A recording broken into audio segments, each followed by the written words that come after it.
Oke, nggak bisa. Ah, sorry. Bentar.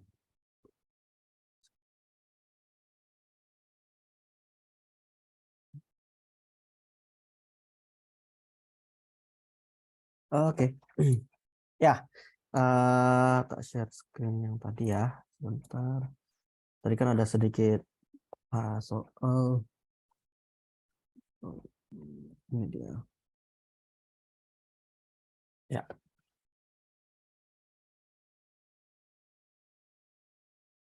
mana dia? Bukan. Oh iya, tadi aku masih ingat kok. Tanggal apa? Oke.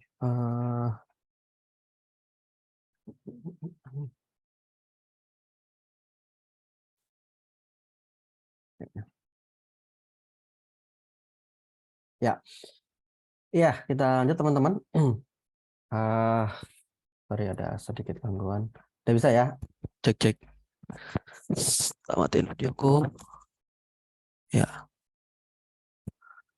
semoga aman. Ya, eh kita lanjut. Jadi tadi kita udah bahas tentang kristalografi mineralogi ya. Mungkin teman-teman udah bosan juga sebenarnya. Aku coba review tadi. Udah mantap, sebagian besar udah aman lah ya. Semoga kristalografi mineralogi. Teman-teman yang belum banyak yang belum hafal ataupun masih ada yang belum paham, boleh teman-teman langsung tanyain aja di sini atau uh, bebas lah, pokoknya teman-teman bisa nanya di grup juga. Kalau misalnya ini nanti kalau ada yang belum dapat materinya bisa aku share juga ya. Aku sangat menyarankan ya tadi ya teman-teman memfamiliarkan aja. Ini salah satu tujuan aku menunjukkan soal-soal, kemudian aku bahas-bahas sebagian besar itu ya supaya teman-teman semakin familiar ya. Jadi harapannya ya soal-soal itu yang bisa keluar lagi walaupun mungkin dengan tingkat kesulitan yang lebih sulit gitu ya. Istilahnya secara basic teman-teman udah oke. Nah, seperti tadi janjiku, aku ingin memberikan sedikit ini dulu pengantar lah ya sebelum masuk ke batuan beku. Jadi tadi terakhir kan kita bahas tentang mineral ini ya. Suaraku, semoga suaraku jelas. Ya, nah ini mungkin bakal sering ya aku ngeliat sih sering banget muncul ya ini soal tentang mineral yang mirip-mirip ini. Dan mungkin teman-teman yang belum belum tahu, jadi kata kunci salah satu kata kunci aja ini untuk membedakan mineral karbonat ya, mineral karbonat yang biasanya karbonat itu warnanya umumnya sebenarnya ya putih ya, kayak kita punya kalsit, dolomit gitu ya, siderit mungkin sedikit lebih merahan sedikit, magnesit, rhodochrosite gitu ya. Nah, yang karbonatan sebenarnya dia akan mungkin mirip-mirip dengan mineral kuarsa ya, yang khususnya kalsit sih mirip-mirip sama mineral kuarsa. Mineral-mineral yang transparan dan translucent ini akan mirip-mirip gitu ya. Walaupun secara kandungan sebenarnya mereka beda lumayan jauh ya, yang satu SiO2, yang satu CaCO3.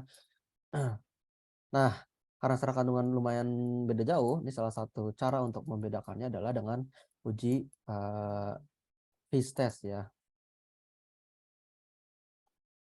Jadi uji reaksi dengan asam karbonat. Jadi phase test ini sebenarnya dia menggunakan asam klorida ya, HCl. Asam klorida ini nanti dia mereaksikan ya antara si karbonatnya. Jadi ketika teman-teman punya CaCO3 gitu ya, direaksikan dengan HCl, dia akan menghasilkan endapan CaCl 2 dan ditambah CO2 ya. Tambah H2O. Jadi ada air, ada endapan CaCl, ada CO2. Nah, yang muncul ketika diberikan HCl adalah CO2 ini ya, gas-gas CO2 yang keluar. Jadi dia kelihatannya akan membentuk gelembung-gelembung gitu ya, bereaksi membentuk gelembung-gelembung. Nah, ini yang terjadi ketika mineral-mineral karbonat dia direaksikan dengan HCl. Yang kemudian dia ketika dibedakan dengan misalnya mineral silikat gitu ya, yang sebenarnya secara penampakan mirip, ataupun mineral sulfat ya, gypsum kayak som 4 gitu yang dia juga mirip juga. dia tidak akan bereaksi gitu ya, tidak ngejos gitu ya, tidak istilahnya ngejos atau mengeluarkan gelembung-gelembung itu. Sehingga kita bisa bedain, oh kalau dia kemudian dilakukan fish test ini muncul gelembung-gelembung gitu ya, bereaksi, maka dia kemungkinan karbonat, mineral karbonatan. Sedangkan ketika dia tidak bereaksi, kemungkinan dia adalah entah silika atau sulfat gitu ya, dan lain-lain ya. Yang pasti dia bukan karbonatan. Jadi ini salah satu untuk membedakan gitu ya, ini jadi saranku. Dan ini akan jadi sebenarnya kunci juga kenapa ini penting dan harus aku ini kan, kunci juga untuk membedakan teman-teman nanti di batuan. Ketika teman-teman punya batuan yang mengandung karbonat, mineral-mineral karbonat, itu ya teman-teman jadi nggak cuma nguji di apa mineral doang, satu tubuh mineral, tapi di batuannya itu ya, ketika teman-teman menduga di situ ada mineral karbonat, teman-teman tetesan aja dengan HCl, jadi dengan asam klorida ini ya. Dan ketika dia kemudian bereaksi, kemungkinan besar atau ya terkonfirmasi lah bahwa itu ada mineral karbonatnya gitu ya. Nah biasanya untuk batuan-batuan yang mengandung mineral karbonat yang dominan ini biasanya kalau di batuan sedimen kita punya batu gamping gitu ya, atau ya batu pasir atau batu lempung yang dia karbonatan, ada kandungan karbonatnya. Artinya ada kandungan karbonat gitu ya. Nanti analisisnya bisa lebih jauh. Ketika ada material karbonat, berarti ada kemungkinan ya si material itu terendapkan di daerah-daerah atau di laut yang dia punya material karbonat yang banyak. Nah, kemungkinan besar di laut yang agak dangkal gitu ya. Bukan di laut yang dalam gitu. Misal batu pasir karbonatan atau batu lanau karbonatan dan seterusnya, yang dia berarti kemungkinan ada suplai karbonat dan kemungkinan tidak terendapkan di laut dalam gitu, karena karbonat itu ada batas dia terkondensasinya gitu ya. Jadi ada kedalaman tertentu di mana karbonat itu tidak bisa terendapkan, namanya karbonat compensation depth. Nah, di laut-laut dalam itu dia tidak bisa terendapkan tuh si karbonat, yang ada silika. Makanya teman-teman nemu batu rijang ya atau batuan kayakan silika gitu ya. Salah satu batu rijang yang dia secara kimiawi silika ya, terbentuk itu di laut dalam gitu ya, di mana di zona di mana tidak ada batuan, tidak ada material karbonat gitu ya. Oh iya, oke, Eza, santai. Nah, ini penting banget, makanya keberadaan karbonat ya pada mineral yang berarti nantinya teman-teman bisa menganalisis dalam batuan itu penting banget juga gitu ya. Nah, seperti itu. Jadi kalau kemudian teman-teman menduga itu karbonat atau bukan karbonat, oh berarti kemungkinan besar silika gitu ya. Silika berarti dia mengarah ke kebetulan batuan beku dan seterusnya. Jadi bisa ke arah sana juga. Oke. Ya itu sedikit teman-teman mungkin ya pengantar ya untuk mineral-mineral yang mirip-mirip kayak gini. Ya kalau dari soal ini sebenarnya sudah sangat jelas ya. Kita punya ini pertama, ciri pertama dia bisa warna-warni. Nah, jadi untuk warna-warni ini dia berarti kan punya warna yang berbeda-beda tergantung sama pengotornya ya. Mineral-mineral yang berubah warnanya karena pengotornya biasanya mineral-mineral yang dia translucent atau transparan ya. Mineral-mineral translucent atau transparan. Dia bukan mineral logam gitu ya. Mineral logam. Terus dia juga tadi dia dijumpai di banyak sekali batuan, di segala jenis batuan. Nah, salah satu mineral yang sering banget dijumpai atau umum sekali dijumpai semua jenis batuan adalah mineral yang paling resisten. Salah satu adalah mineral kuarsa gitu ya. Dengan karbonat atau mineral kalsit ya, yang tadi salah satunya ini kalsit. Untung di sini nggak ada pilihan kalsit. Kalau di kalsit bisa jadi terkecoh gitu ya. Kalsit ini sangat jarang dijumpai di batuan beku ya. Karena dia sebenarnya secara pembentukan itu di lingkungan-lingkungan pengendapan karbonat gitu ya. Tapi mungkin juga terbentuk di batuan beku. Kapan? Ketika dia ada intrusi yang kemudian melewati batu gamping gitu ya, yang kemudian kecemplung, kemudian masuk jadi komposisi di batuan bekunya. Jadi istilahnya namanya karbonatit ya, karbonatit. Nah, ini batuan beku yang dia tinggi kandungan material karbonatnya. Nah, seperti itu ya. Mungkin ini jelas-jelas, kalau ini gampang. Oke. Nah, materi selanjutnya masih berkutat dengan hari ini adalah untuk materi batuan beku ya. Aku coba masuk ke batuan beku, petrologi batuan beku, ya lanjutan lah istilahnya ya, sedikit lebih dalam. Mungkin ya teman-teman udah banyak juga mendapatkan materi tentang batuan beku dan sebenarnya bisa dibaca gitu ya. Tapi ada beberapa konsep yang mau ya apa namanya? Mungkin teman-teman belum paham gitu ya, belum terlalu mengerti ya, dan atau butuh latihan gitu ya, khususnya untuk klasifikasi. Jadi aku akan coba fokuskan meteorologi batuan beku ini di bagian klasifikasi, dan juga ya kalau teman-teman punya pertanyaan untuk terkait batuan beku boleh juga. Gitu ya. Nah, misal ternyata waktunya masih cukup, aku coba langsung aja lanjut ke batuan lainnya gitu ya. Misal teman-teman udah oke di batuan beku, kita bisa langsung beranjak ke batuan sedimen atau metamorf. Jadi ada yang mau ditanyakan dulu teman-teman? Atau mungkin teman-teman ada request terkait batuan beku, ada yang mau Kak coba bahas part ini gitu? Coba silakan kalau teman-teman punya request atau ada sedikit uh, pertanyaan ya, bisa banget kalau teman-teman mau nanya. Belum ada? Oke. Ya. Oh, ada. Oh, tips untuk klasifikasi. Oke, benar. Nanti akan aku bahas ya. Jadi di sini akan aku coba fokuskan ke klasifikasi. Jadi akan aku kasih nanti tips-tips untuk klasifikasinya ya. Oke. Ya, sambil jalan ya. Mungkin teman-teman kalau ada yang mau request juga nggak apa-apa, bilang aja nanti di kolom chat. Nah, seperti biasa sebenarnya aku udah nyiapin untuk apa namanya pretest dulu ya, sedikit refreshing. Nah, tapi sebelum ke sana aku coba ini dulu ya, kasih pengantar. Jadi untuk petrologi sebenarnya teman-teman satu hal wajib yang teman-teman harus punya sebagai bekal adalah pertama pemahaman tentang siklus batuan. Ya mungkin teman-teman udah hatam juga tentang siklus batuan ya, batuan beku, batuan di bawah ya, terus batuan sedimen, kemudian ke batuan metamorf gitu ya. Ya, proses-proses yang terjadi di sini ya, proses-proses yang terjadi di sini dan bagaimana hubungan mereka itu teman-teman wajib udah paham ya.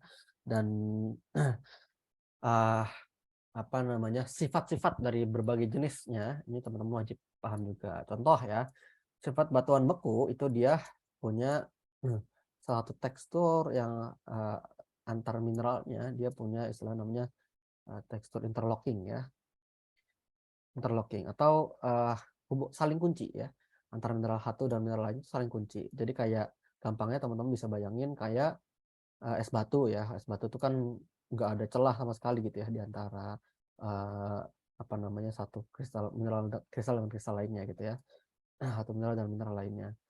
Jadi cuma satu mineral itu antara satu kristal dan kristal lainnya tidak nggak ada celah sama sekali, interlocking. Kenapa? Karena dia dari hasil pembekuan magma gitu ya, interlocking. Sedangkan batuan sedimen dia punya ciri yang atas adalah berlapis ya, berlapis. Batuan sedimen punya ciri khas dia berlapis. Walaupun nggak selalu ya, tapi salah satu batuan yang khasnya berlapis adalah sedimen. Walaupun batuan beku mungkin nggak berlapis, mungkin ada perlapisan, tapi ya bukan perlapisan akibat proses pengendapan kayak gini gitu ya. Bisa lapisan lava-lava yang berlapis gitu ya, atau kita kemudian nanti kalau aku coba breakdown, nanti aku breakdown dulu ya di sini. Masing-masing bakal punya klasifikasi atau apa namanya ya, detail masing-masing ya, nanti aku coba berlapis. Kalau batuan metamorf, nah salah satu yang khas juga sebenarnya dari metamorf adalah dia punya namanya foliasi. Nah, ini untuk metamorf yang berfoliasi ya, struktur namanya foliasi, struktur penyejajaran mineral. Tapi ini untuk batuan yang metamorf yang berfoliasi. Makanya nanti batuan metamorf itu akan sedikit sulit dibedakan dengan batuan beku kalau dia tidak berfoliasi, sedikit sulit. Kenapa? Karena ya hampir sama, dia interlocking juga gitu ya. Interlocking, saling mengunci dan seterusnya. Bahkan istilah-istilah di dalamnya juga hampir sama. Yang membedakan adalah ya mungkin ada kandungan mineral-mineral di dalamnya yang aneh gitu ya. Batuan metamorf itu dia terbentuk kalau batuan apapun dia mengalami metamorfisme. Syaratnya metamorfisme, perubahan suhu dan tekanan, perubahan struktur mineral dengan tekstur dan tekstur batuannya juga akibat adanya perubahan suhu dan tekanan pada batuan sebelumnya gitu ya. Ini teman-teman pasti udah paham. Nah, nantinya yang mungkin akan muncul mineral-mineral kayak garnet yang tadi aku sempat sebut ya. Mineral garnet dia akan punya mungkin akan hanya memungkinkan terbentuk di batuan metamorf ya, tidak di batuan sedimen dan batuan beku. Terbentuknya ya, tapi beradanya mungkin aja di batuan sedimen mungkin gitu ya. Akibat erosi, transportasi dan seterusnya. Nah, ini dulu.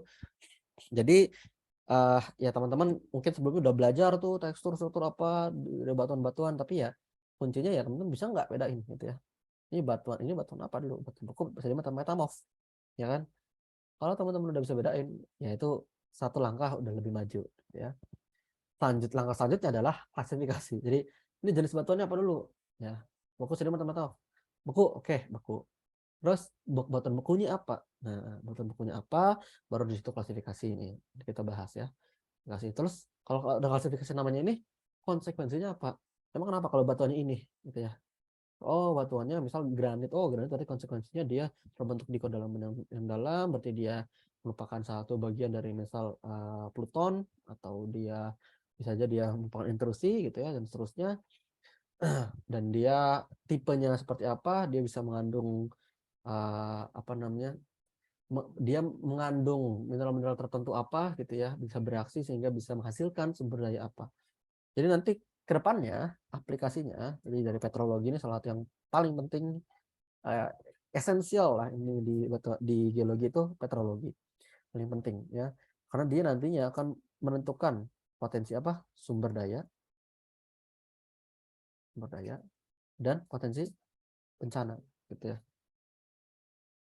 Nah, kalau teman-teman udah bisa mengidentifikasi batuannya apa, nah udah jadi kunci banget, teman-teman bakal punya sumber daya apa, teman-teman bakal punya bencana apa, salah satunya ya bencana geologis ya. Karena kaitannya nanti apa? Ya oke, teman-teman mau nyari contoh migas ya, minyak bumi. Kira-kira teman-teman nyari di batuan apa? Beku, sedimen, atau di batuan metamorf yang paling potensial? Teman-teman nyari migas, beku, sedimen, atau metamorf kira-kira? Minyak. Mungkin teman-teman ada yang udah pernah belajar juga tentang minyak bumi. Kira-kira di batuan apa nih?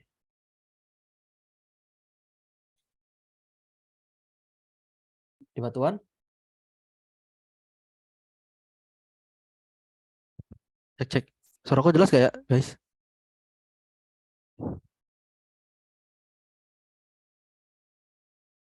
Tes tes satu. Kacau ya suaraku. Cek cek guys. Sorry, suaraku apakah jelas, teman-teman? Oh ya, oke oke. Thank you Zulfa. Ya, ya, itu tadi cari migas ya, nyari minyak bumi gitu ya. Kira-kira kita nyari di batuan apa sih, beku, sedimen, atau metamorf? Jelas. Nah, minyak bumi ya, petroleum kita harus salah satu ya. Jadi walaupun tidak hanya gitu ya, salah satu yang paling potensial atau yang ya selama masih ada ya kita cari di situ adalah batuan sedimen. Kenapa? Karena kata kuncinya ini aja. Metamorf sama beku itu tuh punya tekstur interlocking. Dia saling mengunci, nggak ada pori. Kita nyari fluida, masa nyari di batuan yang nggak ada porinya? Nah, fluida dia cuma bisa tersimpan pada batuan yang ada rongga gitu ya. Ada ruang di situ untuk fluida, dalam hal ini minyak ya, ataupun gas ya, untuk tersimpan di situ. Nah, batuan yang tidak yang punya pori ya, nanti berpotensi besar, itu cuma batuan sedimen dibandingkan dengan batuan beku dan batuan metamorf. Gitu. Jadi ketika teman-teman nanti ya minimal konsep dasarnya itu, batuan sedimen dia akan punya karena dia tidak interlocking tadi ya. Nah, dia tersusun atas butir-butir ya. Nah, mau gimana pun ya, dia mesti aja masih ada porinya. Ya nih, ini ya. Ada aja porinya, ada. Nah, ada rongga-rongga di sini. Nah, rongga-rongga inilah nanti akan terisi dengan minyak bumi gitu intinya. puncak bumi. Kalau nyari batu bara tuh masuknya apa sih guys? Dia batuan sedimen, beku atau metamorf? Ada yang tahu? Batu bara atau pernah dengar kan ya batu bara ya? Coal. Bahasa Inggrisnya adalah coal. Coal atau batu bara dia adalah batuan apa nih guys? Beku, sedimen atau metamorf?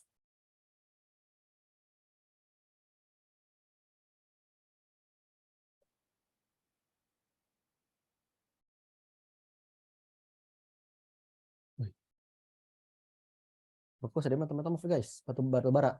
Ada tahu nggak batu bara dia masuknya beku, sedimen atau metamorf?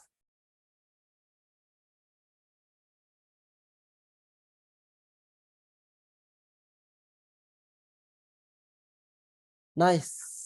Oke, Sulfa dan Paris, thank you. Mantap. Nah, iya, sedimen ya. Nah, kenapa sedimen? Nah, di sini kita bahas. Oke, kunci ini dulu ya guys. Jadi ada kalau kita nyari batu bara, ya kita cari di batuan sedimen dong, gitu ya. Nggak nyari di yang dia settingnya batuan beku atau batuan metamorf, gitu ya. Nah, tadi kita nyari apa di Bangka Belitung tadi ya. Kita nyari kita punya batuan beku, apakah kita berharap situ ada batu bara, ya, di daerah-daerah di zona-zona intrusi itu? Kan enggak juga gitu ya. Mungkin di daerah-daerah lainnya mungkin ya gitu ya. Cuma ketika kita nyari batu bara berarti kita nyari setting dia sedimen. Daerah-daerah yang memungkinkan terendapkannya material-material gitu ya, material-material di permukaan gitu ya.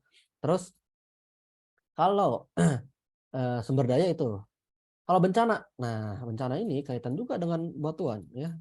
Ya jelas kita apa? Kita teman-teman bikin punya rumah, maksudnya berada di sekolah atau di rumah saat ini, jangan yang berdiri di atas fondasinya berdiri di atas batuan tertentu gitu ya. Nah, batuan-batuan ini akan punya konsekuensi masing-masing gitu ya. Ketika teman-teman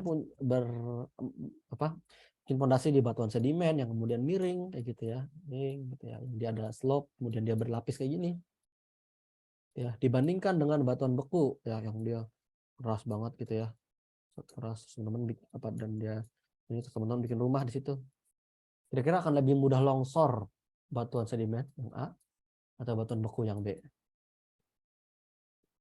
Secara penampakan awal. Lebih mudah longsor batuan sedimen atau batuan beku menurut teman-teman? Potensi longsornya.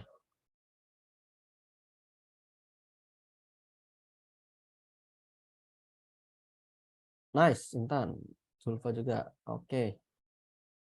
Sedimen, benar. Kenapa? Nah, gampangnya ya sebenarnya ya batuan sedimen dia punya sifat berlapis. Nah, sifat berlapisnya ini jadi kelemahan sebenarnya teman-teman. Kalau kita ngomongin fondasi gitu ya. Kalau kita ngomongin kekuatan batuan. Karena batas antar lapis-lapis ini ya, dia ada rongga. Nah, rongga ini bisa jadi bidang gelincir ya.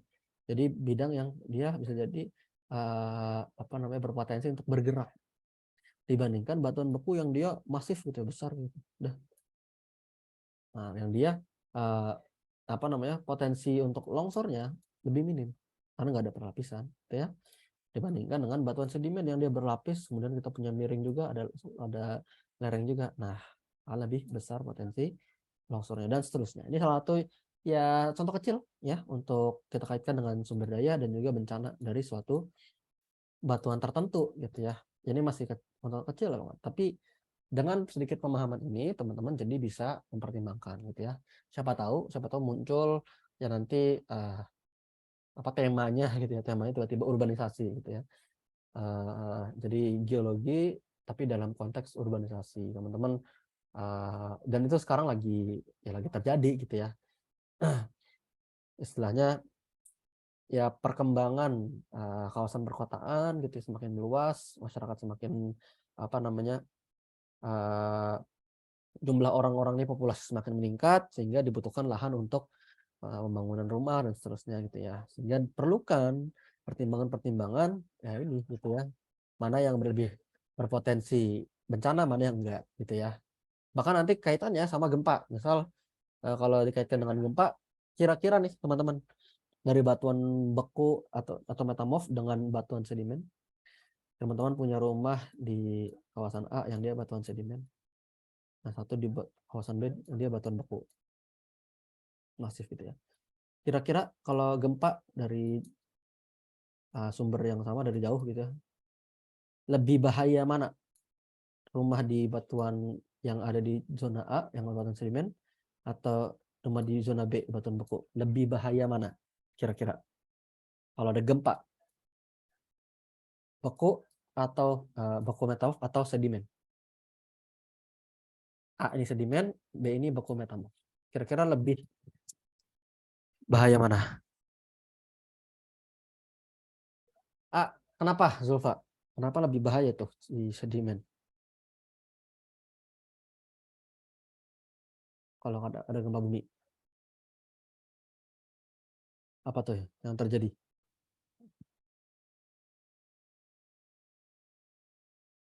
Nah, ada ide nggak teman-teman? Kenapa kok di daerah batuan sedimen akan lebih bahaya?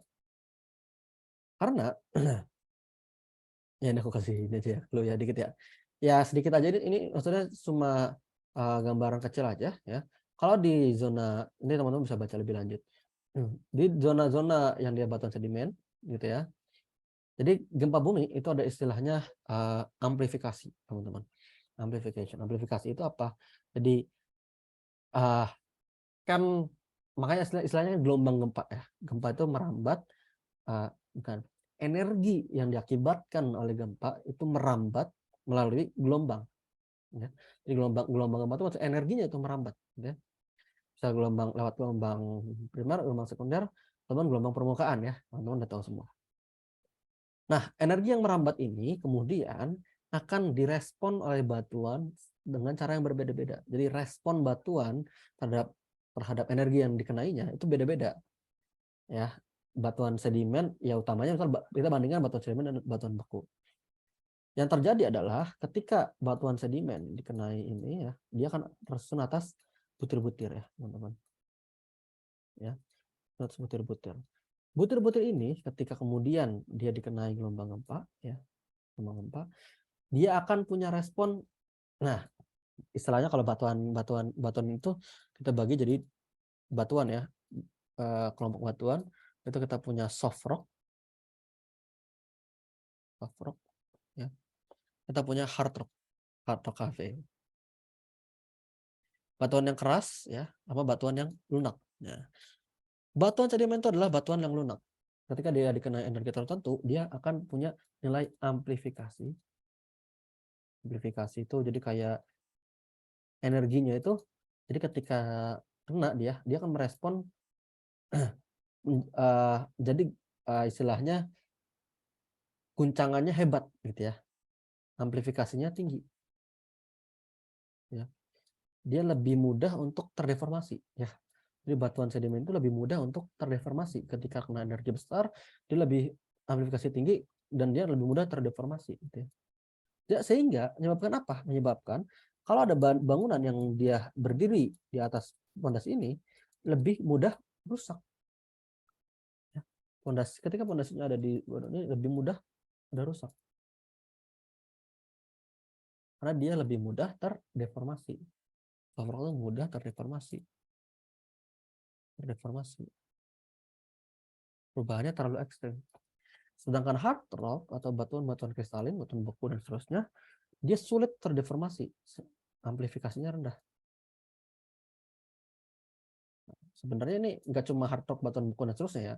Batuan sedimen yang dia kristalin gitu ya, yang dia dense ya, densitasnya tinggi. Jadi sebenarnya lebih ke densitas atau kemampatan ya, rapat jenisnya tinggi ya. Itu akan lebih rendah amplifikasinya sehingga lebih tidak mudah terdeformasi. Sehingga ya yang bangunan-bangunan yang ada di sini gitu ya, pondasinya akan lebih aman. Gitu ya. Lebih tidak mudah rusak. Nah, emang pertanyaannya apa pentingnya sih Kak belajar kayak gini gitu ya? Jangan salah teman-teman. Kasusnya udah terjadi gitu ya. Dan inilah pentingnya mengetahui ini sebelum terjadi gitu ya. Nah, kalau teman-teman kemudian berada pada zona-zona ya yang apa namanya ya pondasi adalah batuan sedimen, kemudian dekat sama zona-zona sesar, ya teman-teman perlu waspada ya. Waspada itu harus jangan sampai ketakutan gitu ya, yang mungkin panik enggak. Semua perlu waspada. Mungkin artinya perlu perkuatan pondasi gitu-gitu ya dan seterusnya sehingga bisa lebih kuat dalam menahan gempa bumi gitu ya. Nah, ini benar pernah terjadi. Di mana Kak? Pernah terjadi di Jogja. Ya, kalau teman-teman pernah ini kan gempa Jogja 2006 ya. Dulu ya. Itu ada jadi ada sesar namanya sesar opak. Sesar opak itu adalah sesar atau tahu sesar ya, yang dia sepanjang Sungai Opak gitu ya. Sungai Opak dari sungai ya dan itu ada sesar. Nah, sesar ini sesar geser sinistral. Terus di sini ada Jogja ya, di sini Jogja ya, terus di sini ada daerah sini adalah Gunung Kidul. Daerah sini adalah Klaten. Ya. Terus ini adalah Bantul ya. Apa yang terjadi teman-teman? Nah, yang terjadi kayak gini. Ini Klaten ini dan Bantul ini adalah dia tersusun atas batuan sedimen, mostly sedimen. Gunung Kidul ya, Gunung Kidul campuran, tapi sebagian besar dia ada breksi gunung api, jadi ada gunung api ya sedikit lebih dense dan juga batu gamping yang dia lebih dense, densitasnya tinggi, batu gamping kristalin. Apa yang terjadi? Yang terjadi gempa di sini nih teman-teman, atau ada bawah dikit ini. Gempa itu lebih dekat ke Gunung Kidul sebenarnya. Tapi apa yang terjadi? Yang hancur habis-habisan mana? Di sini Klaten, di Bantul. Hancur, hancur. Kenapa? Karena apa? Karena perbedaan litologi, perbedaan batuan. Nah, ini aja.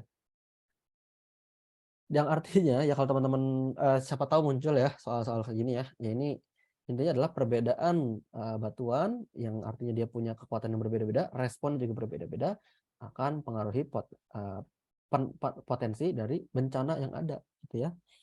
Sekarang teman-teman udah sedikit tahu lah ya, atau emang sebelumnya udah pernah tahu. Intinya kalau kemudian muncul soal-soal logika seperti ini ya, teman-teman bisa kemudian menjawab ya kira-kira gambarannya seperti apa gitu. Mungkin ya soalnya akan lebih kompleks atau sedikit lebih apa namanya dasar gitu ya. Tapi ya intinya kasusnya seperti ini gitu. Teman-teman bisa membayangkan intinya nantinya ya. Oke. Jadi beda litologi ya, dan litologi atau perbedaan batuan, litologi ini atau batuan ya, dia akan mempengaruhi perbedaan sumber daya alam ya, mengenai potensi dan juga potensi bencana ya. Ya, sumber daya alam dan potensi bencana. Nah, ini dua hal yang paling penting ya, istilah aplikatif untuk teman-teman coba bisa lebih lanjut gitu ya, pahami lebih lanjut. Karena aku yakin teman-teman ya secara dasar udah paham lah ya litologi dan proses seperti apa. Oke, ini ya mungkin ya sedikit bekal ya buat teman-teman nanti dalami lebih lanjut terkait ini. Oke, ada yang mau ditanyakan sementara teman-teman? Sedikit aplikasi. Nanti mungkin akan kita lebih dalami ya di masing-masing meteorologi. Untuk saat ini kita bahas dulu di batuan beku. Oke. Nah, mind map-nya ini aku coba gambarkan lagi dulu ya. Mungkin teman-teman udah paham juga sebenarnya batuan beku ya. Tapi nggak ada salahnya aku coba gambarkan dulu. Batuan beku itu sebenarnya teman-teman kita gampangnya ya bagi menjadi dua. Batuan beku yang fragmental dan batuan beku yang non fragmental. Ya, ini mungkin udah tahu juga teman-teman ya. Nah, batuan beku fragmental itu apa? Nah, istilah lainnya adalah batuan beku piroklastik ya. Tersusun atas fragmen-fragmen material magmatik ya. Fragmen ya, tersusun atas fragmen-fragmen pecahan-pecahan dari atau hasil dari letusan ya. Piro itu api, klastos itu pecahan-pecahan ya. Nah, piroklastik nanti kita sebenarnya ya, istilah piroklastik ini ya teman-teman. Dalam piroklastik ini sebenarnya dia bisa diinikan hasil ya atau produk dari produk primer dari letusan gunung api ya. Jadi piroklastik ini adalah anak pertama dari letusan gunung api. Anak pertama ya. Jadi produk primer ya. Jadi kalau gunung api teman-teman lihat gunung api meletus, jebret gitu ya. Jebret gitu ya. Dia kan ada abu yang ke atas gitu ya, ada yang dia menyusuri lereng gini ya. Ada yang setelah menyusuri dia mengembang. Nah, yang ke atas ini namanya piroklastic fall, yang menyusuri lereng namanya flow, yang mengembang dari flow namanya surge. Ya. Pasti teman-teman udah pernah dengar gitu. Setelah menjadi produk primer, kalau dia transportasi ya, ada apa namanya runtuh gitulah intinya. Nanti dia masuk ke vulkanoklastik ya. Jadi istilah namanya vulkanoklastik. Terus nanti kalau udah tertransportasi lagi ke bawah air, bawah apa, tapi dia masih material sedimen, namanya vulkanogenik. Itu ada istilah-istilah ya. Vulkanoklastik, vulkanogenik. Dan anak keduanya vulkanoklastik, anak ketiganya adalah vulkanogenik. Ya. Nah, piroklastik itu ada 3 tadi ya, piroklastik flow, piroklastik surge. Mungkin teman-teman udah tahu juga. Batuan yang terbentuk akibat piroklastik fall, teman-teman tahu banyak istilahnya. Kita punya ya, kita punya tuff ya, kita punya lapili ya. Ini batuan-batuan yang utama aglomerat ya, bereaksi vulkanik dan seterusnya. Piroklastik ya. Flow dan surge biasanya dia ada istilahnya namanya ignimbrite. Ignimbrite adalah produk ya, nama batuan ya, kelompok batuan yang dia berbentuk akibat piroklastik fall dan juga piroklastik surge. Salah satu ciri piroklastik surge dia cirinya ada crossbed ya, salah satu yang menciri banget ya, crossbed ada piroklastik surge. Oke, nah ya mungkin ini bisa teman-teman baca lebih lanjut untuk yang fragmental. Yang non fragmental ini kita bagi jadi 2 juga ya. Non fragmental ini ada yang dia ekstrusif. Sorry, bentar. Sorry. Bener ya, ekstrusif ya. Sorry. Ada ekstrusif dan dia intrusif. Nah, contoh yang ekstrusif adalah dia lava ya. Lava jadi dia keluar mengalir sebagai lava. Atau yang dia intrusif ya, batuan yang dia nggak keluar dari gunung api tapi dia berada di kantong magma ya, atau dia mengintrusi batuan-batuan sekitarnya ya. Ini sebagai intrusif ya. Nah, perbedaannya apa? Ya, teman-teman udah tahu secara tekstur nanti dia akan berbeda. Secara tekstur ya, secara tekstur dia akan lebih, yang eksklusif dia akan lebih halus ya, atau istilahnya adalah avanitik ya. Avanitik. Sedangkan intrusif adalah dia secara tekstur lebih kasar ya, atau dia aneritik ya. Nah, itu intrusif, eksklusif. Seperti ini ya, batuan beku kita punya fragmental, itu piroklastik, dan non fragmental ya, dia punya eksklusif, intrusif gitu ya. Kemudian ya ini jadi istilahnya dia kondisi si magma ya ketika kemudian mau membeku ini akan sangat mempengaruhi gitu ya, dia mau jadi batuan apa gitu. Kalau kemudian dia ikut letusan eksplosif ya, maka dia akan membeku dengan sangat cepat sehingga menghasilkan material-material piroklastik dan terbentuk batuan-batuan piroklastik. Ketika dia keluar sebagai lava ya, mungkin tidak akan secepat material piroklastik, nah, tapi sama ya, dia akan lebih kecil-kecil karena dia tidak sempat untuk membentuk kristal-kristal. Dengan yang intrusif, dia akan punya waktu yang lama sehingga dia akan bisa bahkan terdiferensiasi. Kemudian dia akan membentuk batuan beku intrusif yang kristalnya lebih besar-besar gitu ya. Ya ada di antara ini ada namanya hipabisal ya. Kalau hipabisal itu setengah-setengah lah ya. Nggak setengah-setengah banget hipabisal. Hipabisal itu istilahnya intrusi dangkal ya. Dia intrusi tapi dangkal, dekat dengan permukaan. Pengaruhnya apa? Pengaruhnya dia nanti menghasilkan porfiritik, ya. Tekstur porfiritik. Kalau tadi afanitik itu halus semua, faneritik itu kasar semua. Kalau porfiritik dia ada kasar ada halus, gitu ya. Tipe bisa. Seperti itu untuk batuan buku. Mungkin teman-teman udah ini udah hafal parah ya. Apa? Nah, yang terjadi selanjutnya dari selanjutnya. Batuan beku ini ya kita klasifikasikan berdasarkan apa? Tekstur dan komposisi ya. Komposisi. Nah, salah satu yang paling penting dulu untuk kita identifikasi adalah teksturnya. Apa yang paling penting dari tekstur batuan beku yang paling menonjol adalah kristalnya ya. Nah, kristalnya dari segi apa? Pertama adalah dari tingkat keseragaman ya. Seragaman. Mungkin teman-teman udah tahu ini ya. Seragaman. Review aja. Keseragaman dibagi jadi dua. Yang satu seragam, yang satu tidak seragam ya. Kalau seragam berarti dia equigranular. Udah tahu ya. Granular, yang satu inequigranular. Nah, equigranular dia bisa berupa faneritik atau afanitik. Kalau inequigranular istilah lainnya adalah porfiritik ya. Porfiritik, dia bisa porfiroafanitik ketika masa dasarnya dia halus, tidak bisa nampak oleh mata. Sedangkan ada faneroporfiritik. Ketika masa dasarnya bisa dilihat dengan mata telanjang, faneroporfiritik. Nah, ini yang tadi porfiritik tadi ya, kebagi jadi dua. Nah, ukuran kristal ini ya secara umum kita akan lihat ya, apakah dia besar-besar atau dia kecil-kecil ya secara umum ya. Kalau dia besar-besar berarti dia faneritik, kalau dia kecil-kecil namanya afanitik ya. Karena ini nanti akan berpengaruh ke namanya gitu ya. Secara umum ya besar atau kecil ukuran kristalnya. Yang besar berarti dia waktu untuk membekunya dia rada lama gitu ya. Sedangkan yang kecil-kecil waktu membekunya rada cepat. Dengan cara komposisi ya teman-teman udah paham pasti kita punya batuan beku yang asam, intermediate, basa dan ultra basa.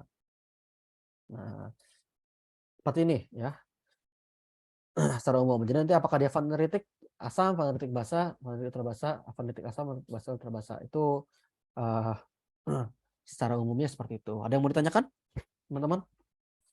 Sementara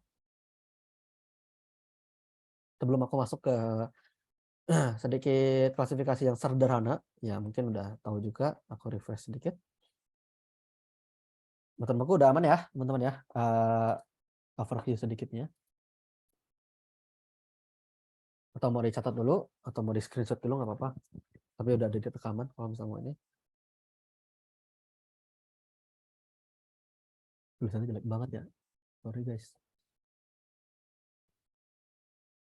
Oke lah ya. Oke. Nah, selanjutnya, nah tadi ya dia berdasarkan tekstur dan komposisi ya teman-teman udah pasti udah tahu ini ya.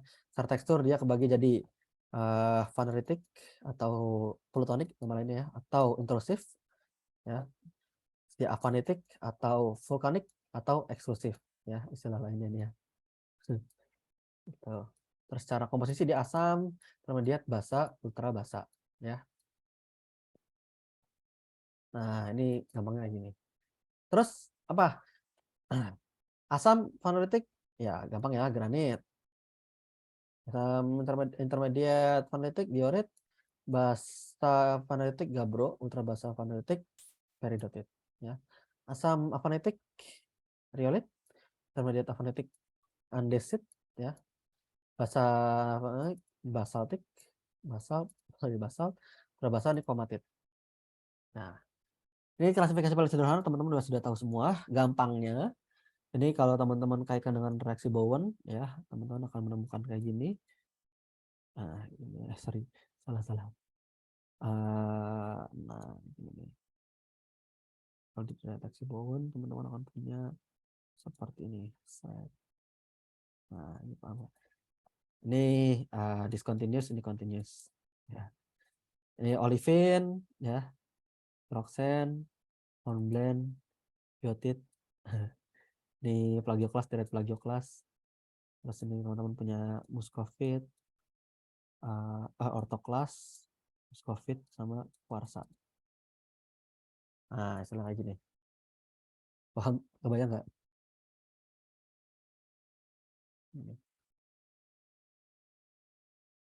Continue, ini discontinue, ini continue. Ya. Jadi gampangnya ya semakin ke bawah untuk deret bowen ya, semakin dia asam, ya kan. Jadi kalau ya gampangnya teman-teman akan menjumpai mineral-mineral yang ada di deret action bowen bagian bawah untuk batuan asam dan intermediate gitu ya. Atau, sedangkan untuk yang bagian atas ada olivin, piroxen, hornblende, teman-teman akan menjumpai di batuan beku yang komposisinya basa dan ultra basa gitu ya. Plagioklas juga plagioklas bagian atas akan di ultra basa intermediate gitu ya. Sedangkan kuarsa itu di batuan beku asam. Ini yang sederhana ya. Ini ya sebenarnya kunci banget juga buat teman-teman memahami dulu. Oh jadi reaksi bawaan atas itu untuk yang basa ultra basa, tengah intermediate, semakin bawah dia semakin asam gitu ya. Terus ada konsep ini juga teman-teman. Ini satu konsep yang teman-teman wajib tahu juga. Jadi ada yang tahu kan magma itu apa teman-teman? Magma itu adalah lelehan silikat ya, silikat pijar yang dia berpijar gitu ya. Warnanya kayak api gitu ya, berpijar. Dia lelehan silikat. Nah, magma itu ya silikat sebenarnya teman-teman. Silikat itu ya Si, utamanya sebenarnya Si dan O. Tapi ya nggak cuma Si dan O ya. Kandungan-kandungan lainnya inilah yang akan menentukan si magma ini bersifat apa. Dan sifat magma inilah yang akan menentukan dia jadi batuan beku apa gitu. Jadi ya batuan beku ya kalau batuan sedimen itu tergantung sama material asalnya, batuan metamorf itu batuan sebelumnya apa. Kalau batuan beku ya tergantung sama magmanya gitu. Kalau magmanya sifatnya asam, nah gitu ya. Dan dia mengalami pendinginan yang anggaplah sama gitu ya dengan magma yang lain, sifat lain, jadi akan menjadi batuan beku yang asam gitu ya. Kandungan asam dan enggaknya dilihat dari mana? Nah, kandungan asam dan enggaknya itu dari satu magma itu tergantung kandungan silikat dan kandungan Fe kalau di sini ya FeMg mineral kandungan unsur-unsur Fe dan unsur Mg. Semakin banyak FeMg ferromagnesian ini mineral unsur Fe dan Mg pada magma semakin membuat dia basa gitu ya teman. Atau kalau di sini di plagioklas dia semakin banyak Ca semakin dia basa, semakin Na dia semakin asam. Nah logikanya gini sebenarnya teman-teman. Kalau teman-teman ya teman-teman udah hafal lah ya dari reaksi Bowen ya. Logika sederhananya adalah ya magma tuh semakin lama dia semakin membeku. Seiring dengan dia membeku dia akan bereaksi ya dengan lain-lainnya. Ketika si magmanya silikatnya sedikit, artinya jadi kayak harus bergantian. Kalau silikat sedikit kemungkinan besar berarti FeMg-nya banyak ya. FeMg banyak berarti silikatnya ini bereaksi dengan FeMg menghasilkan ferromagnesian silikat mineral. Contoh ferromagnesian silikat mineralnya apa? Ada olivin, ya, ada ada piroxen, gitu ya, hornblende. Dan seringnya ya dan mesti ya dia akan silikatnya akan habis dulu sebelum sampai dia membentuk bahkan ya orthoklas atau muscovite. Ya, silikatnya habis dulu dia sebelum membentuk orthoklas atau muscovite. Ya syukur-syukur kalau ada orthoklasnya sedikit gitu ya. Sehingga yang terbentuk ya udah batuan yang dia sifatnya basa ultra basa. Dan kuarsa itu SiO2, teman-teman. SiO2 murni. Artinya, ini silikat murni yang artinya kalau terbentuk kuarsa berarti udah nggak ada perintilan-perintilan lain ini. MgFe-nya udah habis atau bahkan ya, dari awal dia emang nggak ada gitu ya. Ada K juga dengan ada K untuk ortoklas gitu ya. Gitu ya. Ada K ada Ca udah habis sampai intinya sisa silikatnya aja. Nah, makanya nanti ya kandungan kuarsa ada apa enggaknya kuarsa gitu ya. Itu akan sangat penting sekali untuk penamaan batuan ya. ada nggak sih SO2-nya? Ya, ada nggak nih? Nah, sorry, ada nggak kuarsanya? Karena kalau ada kuarsa, wah dia berarti emang kandungan silikanya banyak banget dan sampai membentuk kuarsa SO2 murni gitu, kuarsa murni. Dan tadi kan kuarsa itu bentuknya seringnya amorf ya. Kenapa kuarsa dibentuk amorf? Karena kuarsa itu terbentuk di akhir dan terbentuk di akhir berarti yang lain udah kebentuk kristal-kristal, kuarsa tinggal ngisi rongga-rongganya. Karena ngisi-ngisi rongga ini jadi dia nggak punya bentuk yang oke banget gitu ya kalau di batuan beku. Jadi ya udah amorf gitu. Bentuknya ya tergantung wadahnya.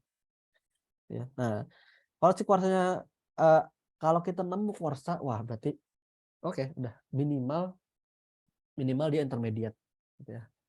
Minimal dia intermediate, ya mentok-mentok kalau banyak dia bisa sampai asam. Kalau nggak ada kuarsa, udah berarti kemungkinan besar fix dia basa, ultra basa gitu ya. Kalau nggak ada kuarsa fix dia basa ultra basa. Gitu ya. Lebih lagi bisa dikonfirmasi lagi dengan keberadaan olivin ya. Jadi olivin dan kuarsa ini mineral antipati yang sangat penting banget ketika teman-teman mau mengklasifikasi. Kuncinya ada kuarsa apa enggak, kalau nggak ada cari ada olivin apa enggak gitu ya. Kalau ada olivin fix udah pasti fix basa ultra basa. Tapi kalau olivin nggak ada tapi kuarsa kuarsa juga nggak ada ya berarti dengan basa. Kalau ada minimal intermediate gitu ya teman-teman ya. Jadi itu salah satu kunci ya dari konsep ya sedikit lebih mendalam. Teman-teman punya reaksi Bowen ini ya, dan teman-teman punya ya apa namanya klasifikasi sederhana ini. Selanjutnya kita akan coba masuk ke klasifikasi yang lebih dalam. Tapi sebelum itu, mari kita coba pretest dulu. Ada yang mau ditanyakan dulu teman-teman terkait mengantar batuan ini ya, mengantar batuan dan sedikit review batuan beku. Ada yang mau tanyain?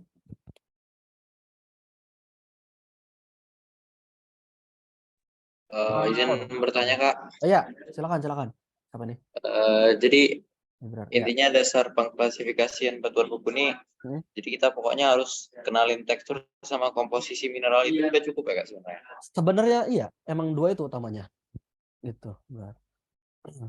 Kalau di batuan beku ya, karena secara misal kalau kita ngomongin ngomongin struktur gitu ya, batuan beku tuh minim dijumpai ya, minim dijumpai. Tapi ya yang sering terjadi adalah struktur-struktur yang dia rada-rada mayor gitu ya. Maksudnya kayak dia secara bentuk ya, kan ada juga nih batuan beku kita punya bentuk. Bentuknya apa sih? Apakah dia batolit ya, apakah dia apa namanya silldike, itu kan bentuk secara bentuk. Oke, si batuan beku secara bentuk. Tapi secara struktur ya, seringnya batuan beku itu kalau selalu kita bandingkan dengan sekitarnya dia bentuknya masif ya. Bentuknya masif. Jadi kayak sulit untuk di apa namanya? Untuk kita klasifikasikan secara struktur dibandingkan sama batuan sedimen. Kalau batuan sedimen tadi kan kita punya struktur macam-macam ya. Nah, kalau batuan beku ini jarang-jarang. Ya, jarang-jarang yang sering kita ini ya kekartian gitu-gitu. Yang strukturnya sebenarnya untuk membedakan oh dia batuan beku gitu ya. Nah, tapi batuan bekunya apa? Ya, itu kita lihat dari komposisi sama teksturnya itu. Sebenarnya utamanya udah itu. Benar. Seperti itu. Oke, makasih Kak. Ya, mantap. Ya, jadi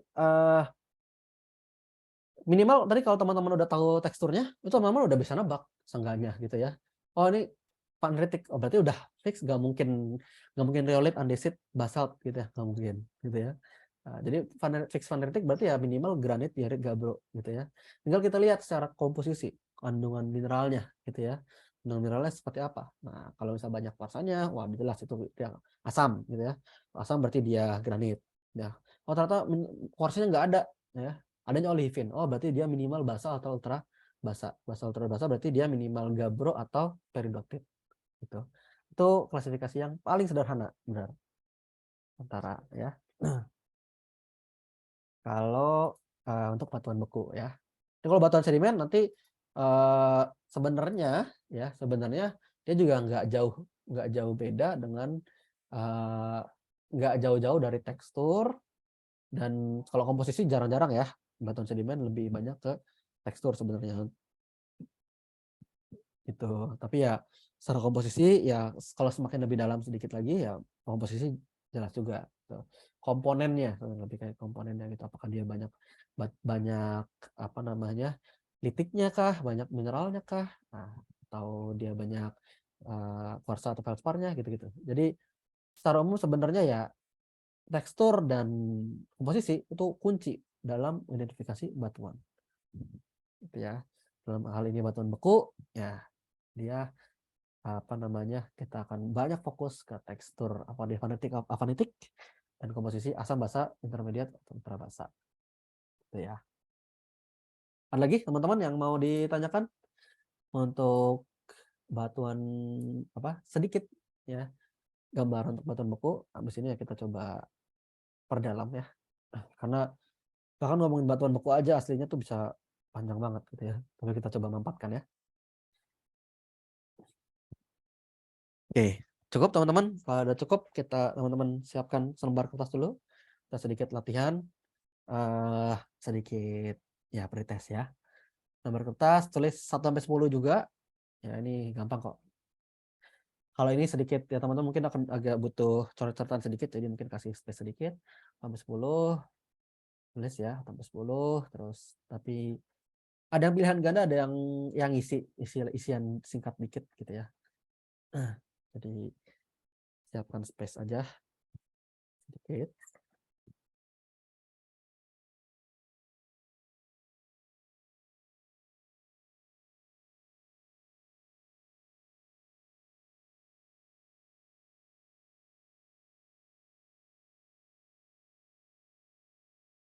Oke, udah siap teman-teman?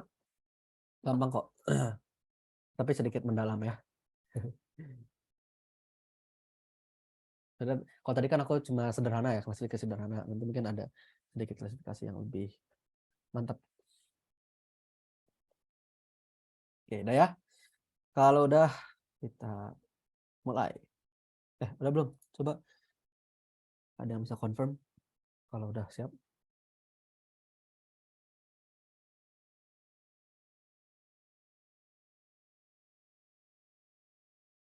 Insya Allah sudah, Kak. Oke, mantap. Siap. Oke. Nanti kalau yang ini kurang mantap, aku banyak kok soal latihan-latihan aku. Oke, pertama. Ini masih overview juga. Ada 3 batuan berbeda, ada batuan A, batuan B, batuan C ya. 2 di antara batuan itu adalah basalt dan batu gamping. Oke. Suhu pembentukan relatif antara ketiga batuan tersebut. TA atau suhu pembentukan batuan A itu lebih besar dari suhu pembentukan batuan B, dan suhu pembentukan B lebih besar dari suhu pembentukan batuan C. Ya, TC. Berdasarkan informasi tersebut, pilihlah pernyataan di bawah ini yang benar. Kira-kira apa nih? Nah, 2 di antara batuan itu adalah basalt dan gamping. Apakah A batu gamping? Apakah B batu skis? Apakah B adalah konglomerat? Apakah C adalah basalt? Apakah C adalah marmer? Kira-kira yang mana? Silahkan jawab dulu di atas teman-teman. Nanti kita bahas setelah semua soal selesai.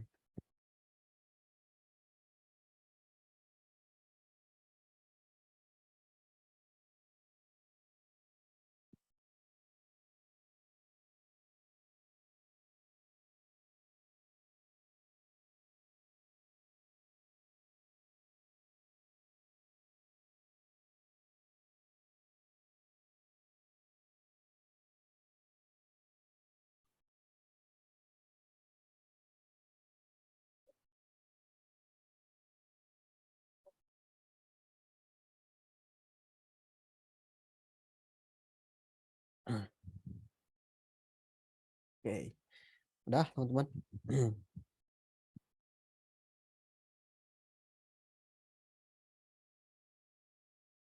Oke. Bisa lah ya.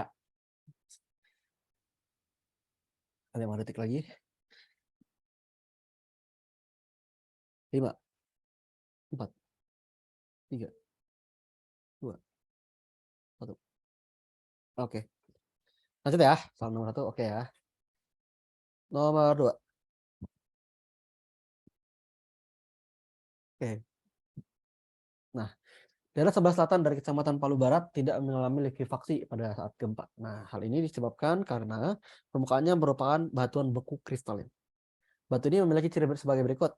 Warnanya cerah, kristal 2-4, tekstur vanderitik, kalau kristalin punya komposisi 22% kuarsa, 8% albit, 9% oligoclast, 31% orthoclast, 5% sardin, dan sisanya merupakan mineral jejak.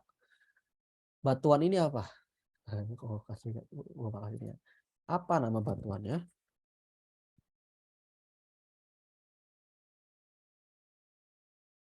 Sebut. Hmm. Nah, apakah granit? Apakah diorit? Granit, doit. Nah, ini butuh sedikit membayang-bayangkan. Jadi mungkin aku kasih waktu lah, teman-teman. Silakan. Kasih waktu berapa ya? 1 menit lah ya. Hitungan 1 menit kecepatan. Ya 2 menit. Ya, sampai 20 ya waktunya. Silakan.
Oke, cukup. Ya, udah. Lanjut ya, teman-teman. Nomor 3. Salah. Masih dengan prinsip yang sama. Mau deh. Dari hasil pengamatan didapatkan bahwa mineral penyusun batuan beku A adalah warna kelas 30%, plagia kelas 30%, hornblende 15%, biotit 10%, ya, muscovite 10%, dan quartz 5%. Apa nama batuan beku tersebut? Nah, dalam hal ini kita mau kasih clue ininya adalah batuan beku Van Rietvik ya. Ini yang belum ada di ini. Dia Van Rietvik. Van Rietvik ya. Van Rietvik artinya intrusif ya. Nah, kira-kira dia nama batuan bekunya apa? Ya. Ini bukan eksklusif, jadi udah jelas ya. Karena dari pilihannya juga itu dia agak nggak ada batuan beku yang afanitik.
Oke, cukup ya. Kita lanjut ya, nomor 3 cukup, nomor 4. Nah ini, eee, nah, batuan berwarna abu-abu kecoklatan, struktur masif, ukuran kristal 1,5 milimeter, tekstur monolitik, holokristalin, hipidromorfik granular, komposisi mineral plagioklasnya 45%, autoklas 15%, kuas 15%, lengkap 5%, non-blend 10%, dan biota 10%. Pertanyaannya, nama batu apa, jenis batuannya dulu apa? Apa dia beku, sedimen, atau metamorf? Yang kedua, apa nama batuannya? Kalau beku apa, sedimen apa, atau metamorf apa? Kira-kira gimana, teman-teman? Silakan coba.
Oke, lanjut ya, guys.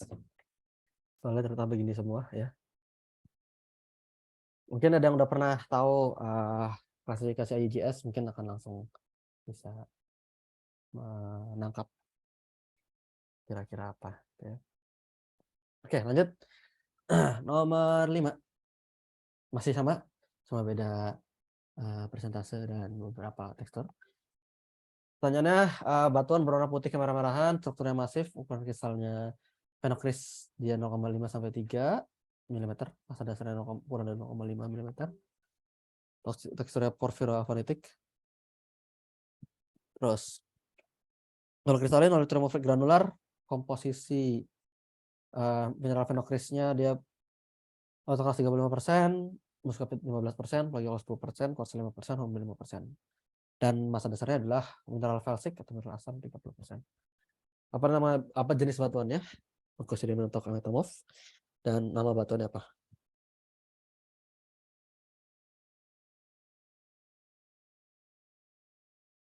Kalau yang belum pernah dengar diagram IGS bisa kira-kira dari apa namanya tadi yang aku tunjukin ya, dan apa dari reaksi Bowen dihubungkan dengan klasifikasi sederhana dari batuan beku ya. Silakan.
Oke, aman ya? Semoga aman. Kita lanjut. 5 lanjut ke nomor 6. Nah, tadi udah selesai ininya, klasifikasinya. Kita masuk ke sedikit lebih ini. Salah satu ciri dari batuan beku yang bersifat basaltik yaitu Ka didominasi mineral feldspar dan kuarsa, berwarna cerah, umumnya berstruktur foliasi, bertekstur magnetik atau kaya kandung unsur magnesium dan besi. Kira-kira yang mana ini? Ya ini cepat aja, mungkin teman-teman udah paham juga.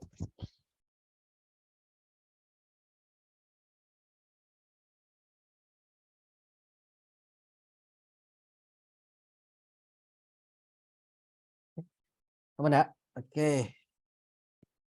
Udah semua? Kita lanjut. Oke, tes. Ya, lanjut ya, guys. Nomor 7. Di Pulau Bangka selain ditemukan batuan beku granit juga ditemukan batuan beku pegmatit. Ya. Batuan beku pegmatit punya sifat-sifat sebagai berikut kecuali A. Kristalnya bersifat holokristalin. B. Umumnya memiliki komposisi kimia yang mirip dengan granit. Yang C. Kristalnya berukuran besar yang terjadi akibat kristalisasi yang cepat. Yang E. Mineral dikandung umumnya berupa kuarsa atau klasmika. Kira-kira yang mana nih? Yang bukan ya berarti ya, yang bukan ciri-ciri dari pegmatit atau ciri pegmatit kecuali apa? Ya, silakan.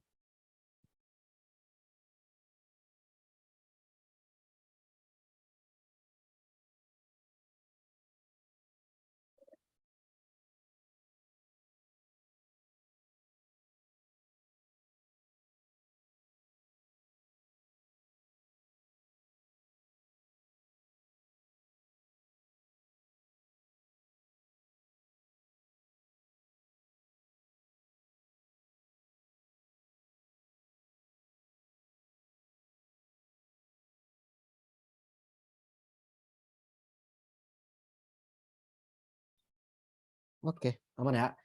Tujuh lanjut. Sorry. Ya, nomor 8. Aman ya nomor 7 ya. Nah, tes. Nah, ini ya sedikit hitung-hitungan ya. Ini tapi ini tadi aku sempat nyinggung juga ya. Tapi ini sedikit kaitan sama radioactive dating ya, carbon dating dan juga tapi ya kaitan sama letusan gunung api juga. Ini kan dia esai dari OSP 2018 kalau nggak salah. Pertanyaannya, sebuah tim dibentuk untuk melakukan penyelidikan mengenai aktivitas Gunung Sinabung dari masa ke masa untuk prediksi kejadian terulang di masa yang akan datang. Pada suatu lokasi, para peneliti memeriksa lapisan-lapisan batuan hasil erupsi. Nah, berarti kan dia batuan fragmental ya, bukan fragmental. Dalam satu lapisan yang diduga merupakan hasil erupsi tua, ditemukan fosil kayu ya, yang terbakar oleh akibat panas yang dihasilkan proses erupsi pada saat itu. Hasil kayu tersebut dibawa ke laboratorium untuk diketahui umurnya dengan melihat suatu unsur radioaktif tertentu yang terkandung di dalamnya yang meluruh menjadi unsur lain. Ya. Metode ini dikenal dengan metode penanggalan radiometrik atau radiometric dating. Unsur radioaktif yang tersisa dari kayu tersebut kira-kira 1/8 dari asalnya. Bila waktu paruh tersebut adalah 4.800 tahun, ya, waktu paruh dari unsur tersebut, berapa tahunkah yang lalu? Berapa tahun yang lalukah erupsi yang menghasilkan fosil kayu tersebut terjadi? Nah, ini dikasih rumusnya nih, enak nih. Hubungan antara waktu paruh dengan jumlah unsur adalah N sama dengan N0 1/2 pangkat N. Dengan N sama dengan T per T 1/2. T kecilnya adalah waktu, ya, T 1/2 adalah waktu paruh dari unsurnya. Ya, N adalah jumlah unsur, N0 adalah jumlah unsur awal, dan T setengah adalah waktu paruh. Silakan. Coba, ada yang udah pernah ngitung? Kalau udah yang pernah udah pernah ngitung, coba lagi dengan hitungan yang lebih cepat gitu ya, maksudnya bisa latihan lagi dengan lebih cepat. Yang belum pernah silakan dicoba ya. Ini mungkin sedikit butuh waktu, sedikit yang hitung aja sih. Soalnya rumusnya udah dikasih ya. Silakan dicoba. Aku kasih waktu cepat aja lah. 2 menit ya. Jadi kalau sampai ini belum selesai kita bahas. Silakan teman-teman, cobain dulu ya.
Oke, udah dapat ya semua ya.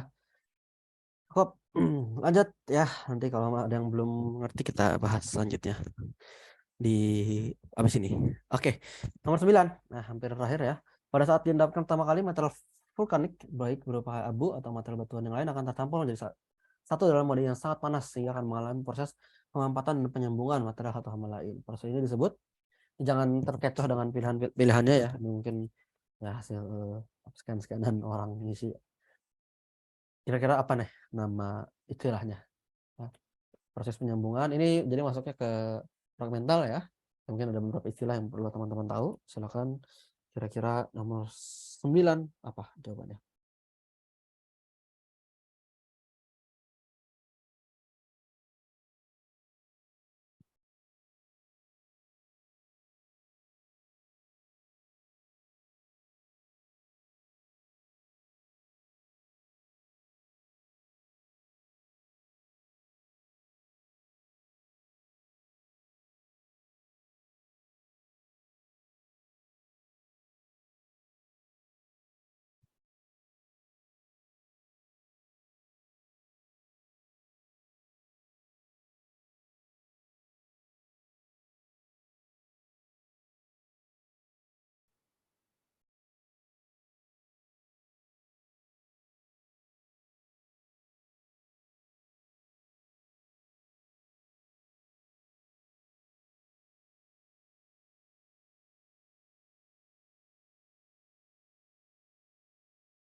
Oke, nah ini terlalu mudah mungkin. Udah tahu. Lanjut, terakhir. Pada erupsi gunung api dihasilkan abu vulkanik yang tersusun atas beberapa mineral. Mineral yang umumnya dominan yaitu, jangan terkecoh juga. Ya, mungkin aja jawabannya lain atau misalnya ini, silahkan coba pilih. Ini cepat aja nih ya. Nah, langsung aja. 5, 4, 3, 2, 1. Totot. Nah, oke. Ya, ya semoga mereview sedikit ya yang udah teman-teman pahami. Kita coba bahas ya. Uh, mana sih ini? Ini dia. Ya, dari soal nomor 1 dulu. Ada 3 jenis batuan yang berbeda, A, B, dan C ya, teman-teman. 2 di antara 3 batuan tersebut basalt dan gamping. Kira-kira suhunya A lebih besar dari B, lebih besar dari C. Mana yang paling benar ya? Pada jawab apa nih? Coba tulis di kolom chat. Yang jawab A, yang jawab B, yang jawab C, jawab D, jawab E. Silakan.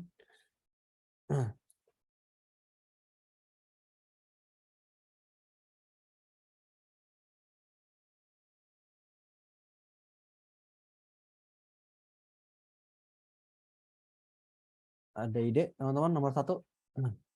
Ada yang jawab apa?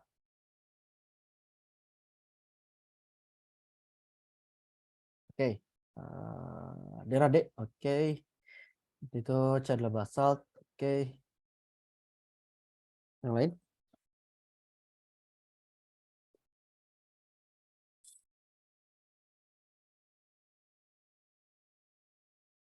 Oke. Ini aku coba bahas ya. Ya, jadi ini ya sedikit menyinggung tentang konsep atau pemahaman pembentukan ya batuan dari 3 jenis batuan yang ada. Ya, kita punya beku, sedimen, metamorf. Teman-teman udah tahu ya kalau batuan beku ya kita bisa bayangkan ya, yang suhu pembentukannya paling tinggi jelas batuan beku, ya kan? Kenapa? Ya karena batuan beku terbentuk dari magma. Ya, magma itu adalah di antara 3 batuan ini ya, magma adalah yang suhu pembentukannya suhunya paling tinggi ya. Jadi batuan beku terbentuk dari pendinginan magma sehingga suhu pembentukannya adalah sangat paling tinggi. Dan suhu pembentukan, ada yang metamorf lebih tinggi. Nah, metamorf ini nggak mungkin suhunya ngelebihi suhu magma atau nggak mungkin suhu pembentukannya lebih dari batuan beku. Kenapa? Karena kalau si metamorf ini jadi magma, dia nggak jadi batuan metamorf lagi.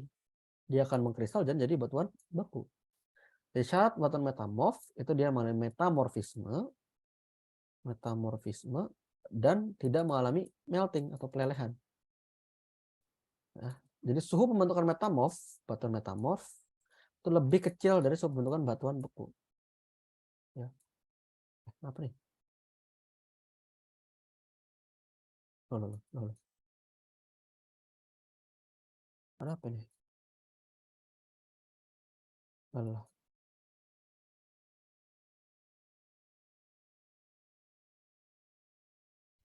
Tes. Aduh. Cek. Oh,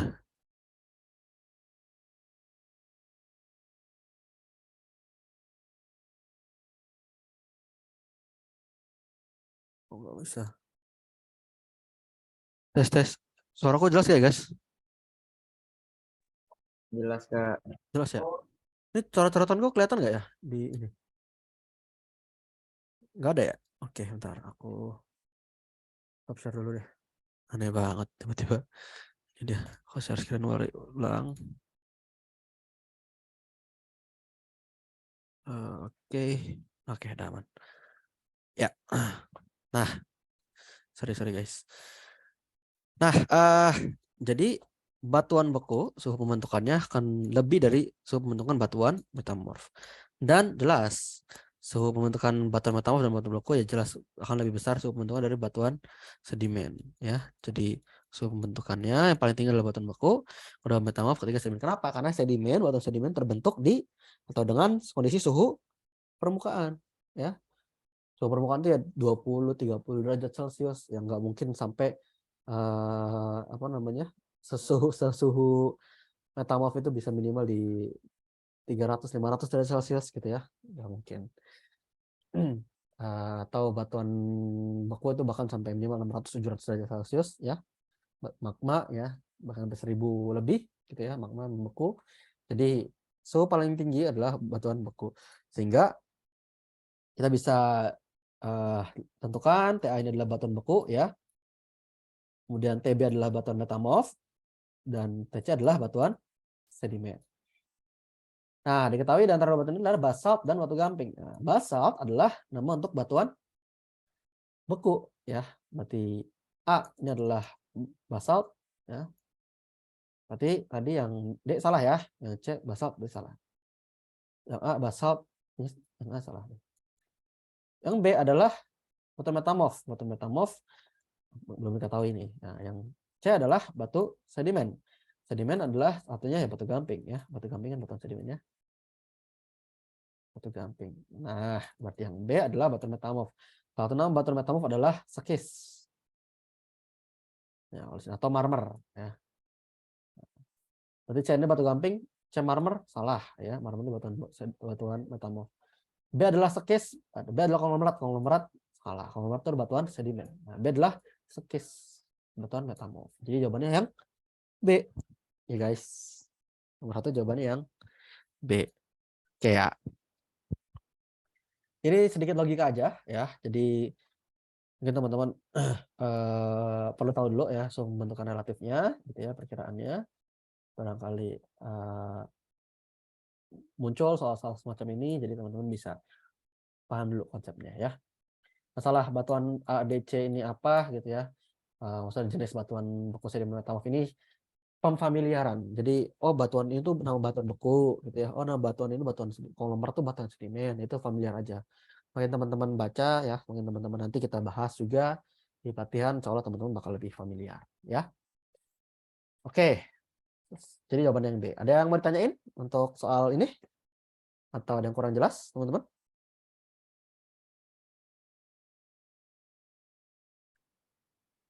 Aman ya? Oke. Kalau udah aman, kita lanjut ya. Soal nomor 2. Nah, ini dia. Ini jadi pertanyaannya adalah tentang klasifikasi batuan ya. Klasifikasi batuan beku. Pertama, ini konteksnya di Palu itu ada daerah yang dia tidak mengalami likuifaksi. Oh, ternyata kenapa?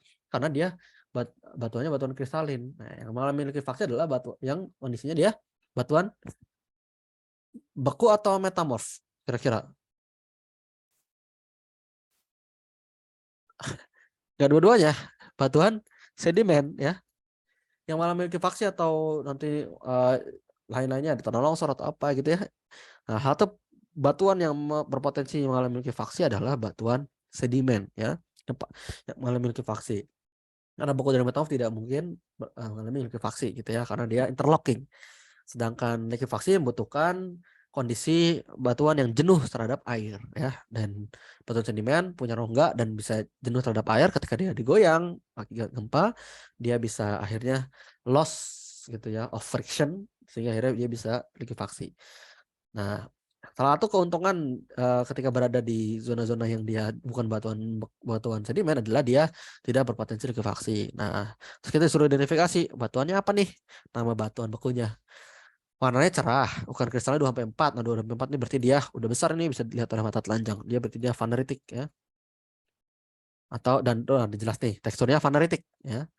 Tekstur vaneritik tadi kalau misal kita klasifikasi yang sederhana, vaneritik dan avanitik, kita punya granit, diorit, gabbro, peridotit ya. Terus kita punya riolit, andesit, basalt, dan komatit ya. Ya, ini vaneritik yang atas, yang bawah vaneritik. Asam, intermediate, basa, ultra basa. Ya, ultra basa, basa, intermediate. Nah, ini. Teksturnya vaneritik berarti yang ini coret ya. Riolit bukan ya. Dasit juga adalah nama batuan buku yang avanitik ya, dicoret. Kita punya granit, diorit sama granit diorit. Nah, terus dia punya kuarsa 42%, albit 8%, oligoclast 9%, sorry, 9% oligoclast, 31% non-class benar, 5% sanidin, dan sisanya adalah mineral jejak. Pertanyaan dia apa gitu ya? Apakah granit, apakah granit diorit, atau dia diorit ya. Gimana caranya? Nah, pertama, untuk dia ditentukan sebagai diorit ya. Diorit itu nanti aku kasih kasih tunjuk ya. Diorit itu dia nanti kalau di segitiga itu di paling pojok kanan sini ya. Itu berarti dia kandungan plagioklasnya banyak banget ya. Ortoklasnya sedikit banget dan kuarsanya sangat sedikit. Ternyata kuarsanya banyak ya. Kuarsanya banyak berarti dia nggak mungkin diorit ya. Kuarsanya sedikit diorit itu. Nah, terus kuarsanya 42%, dia nggak mungkin ini. Terus dia ortoklas sanidin 36%, berarti oligoklas ini 17%. Oh, berarti dia 36%-nya adalah eh 36%-nya adalah ortoklas. 36%-nya adalah potasium feldspar. Nah, plagioklas ke kanan, potasium feldspar atau ortoklas ke kiri. Nah, ini karena dominan ortoklasnya. Nah, prediksiku ya, ini prediksiku dia nantinya akan ke kiri dan akan masuk ke granit ya, prediksiku ya. Walaupun granodior itu rada ke kanan sedikit, sini sedikit ya. Tapi kalau dilihat dari ininya ini 17% dibanding 36% ya, bisa 50% lebih, berarti kemungkinan besar masuk ke granit ya. Nah, gimana caranya? Nah, pertama aku perkenalkan dulu. Udah pada tahu diagram IGS atau sebelum itu ada yang jawab? Ada yang mau jawab dulu? Ada yang punya jawaban? Silakan. Kira-kira apa? Silakan teman-teman tulis dulu di kolom chat jawaban teman-teman. Apakah granit, dasit, diorit, granodiorit, atau riolit? Tulis dulu ya jawaban teman-teman. Jawaban teman-teman apa?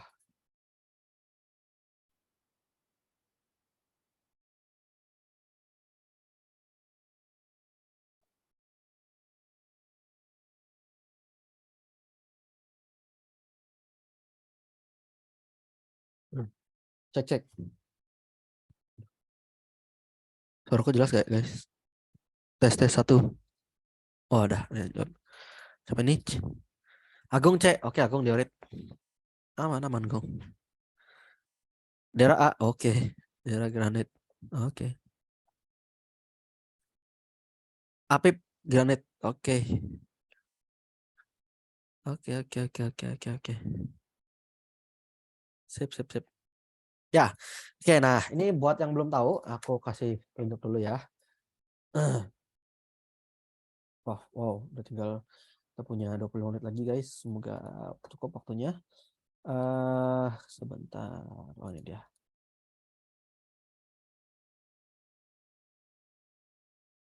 Morfologi batuan beku. Ya, ini dia.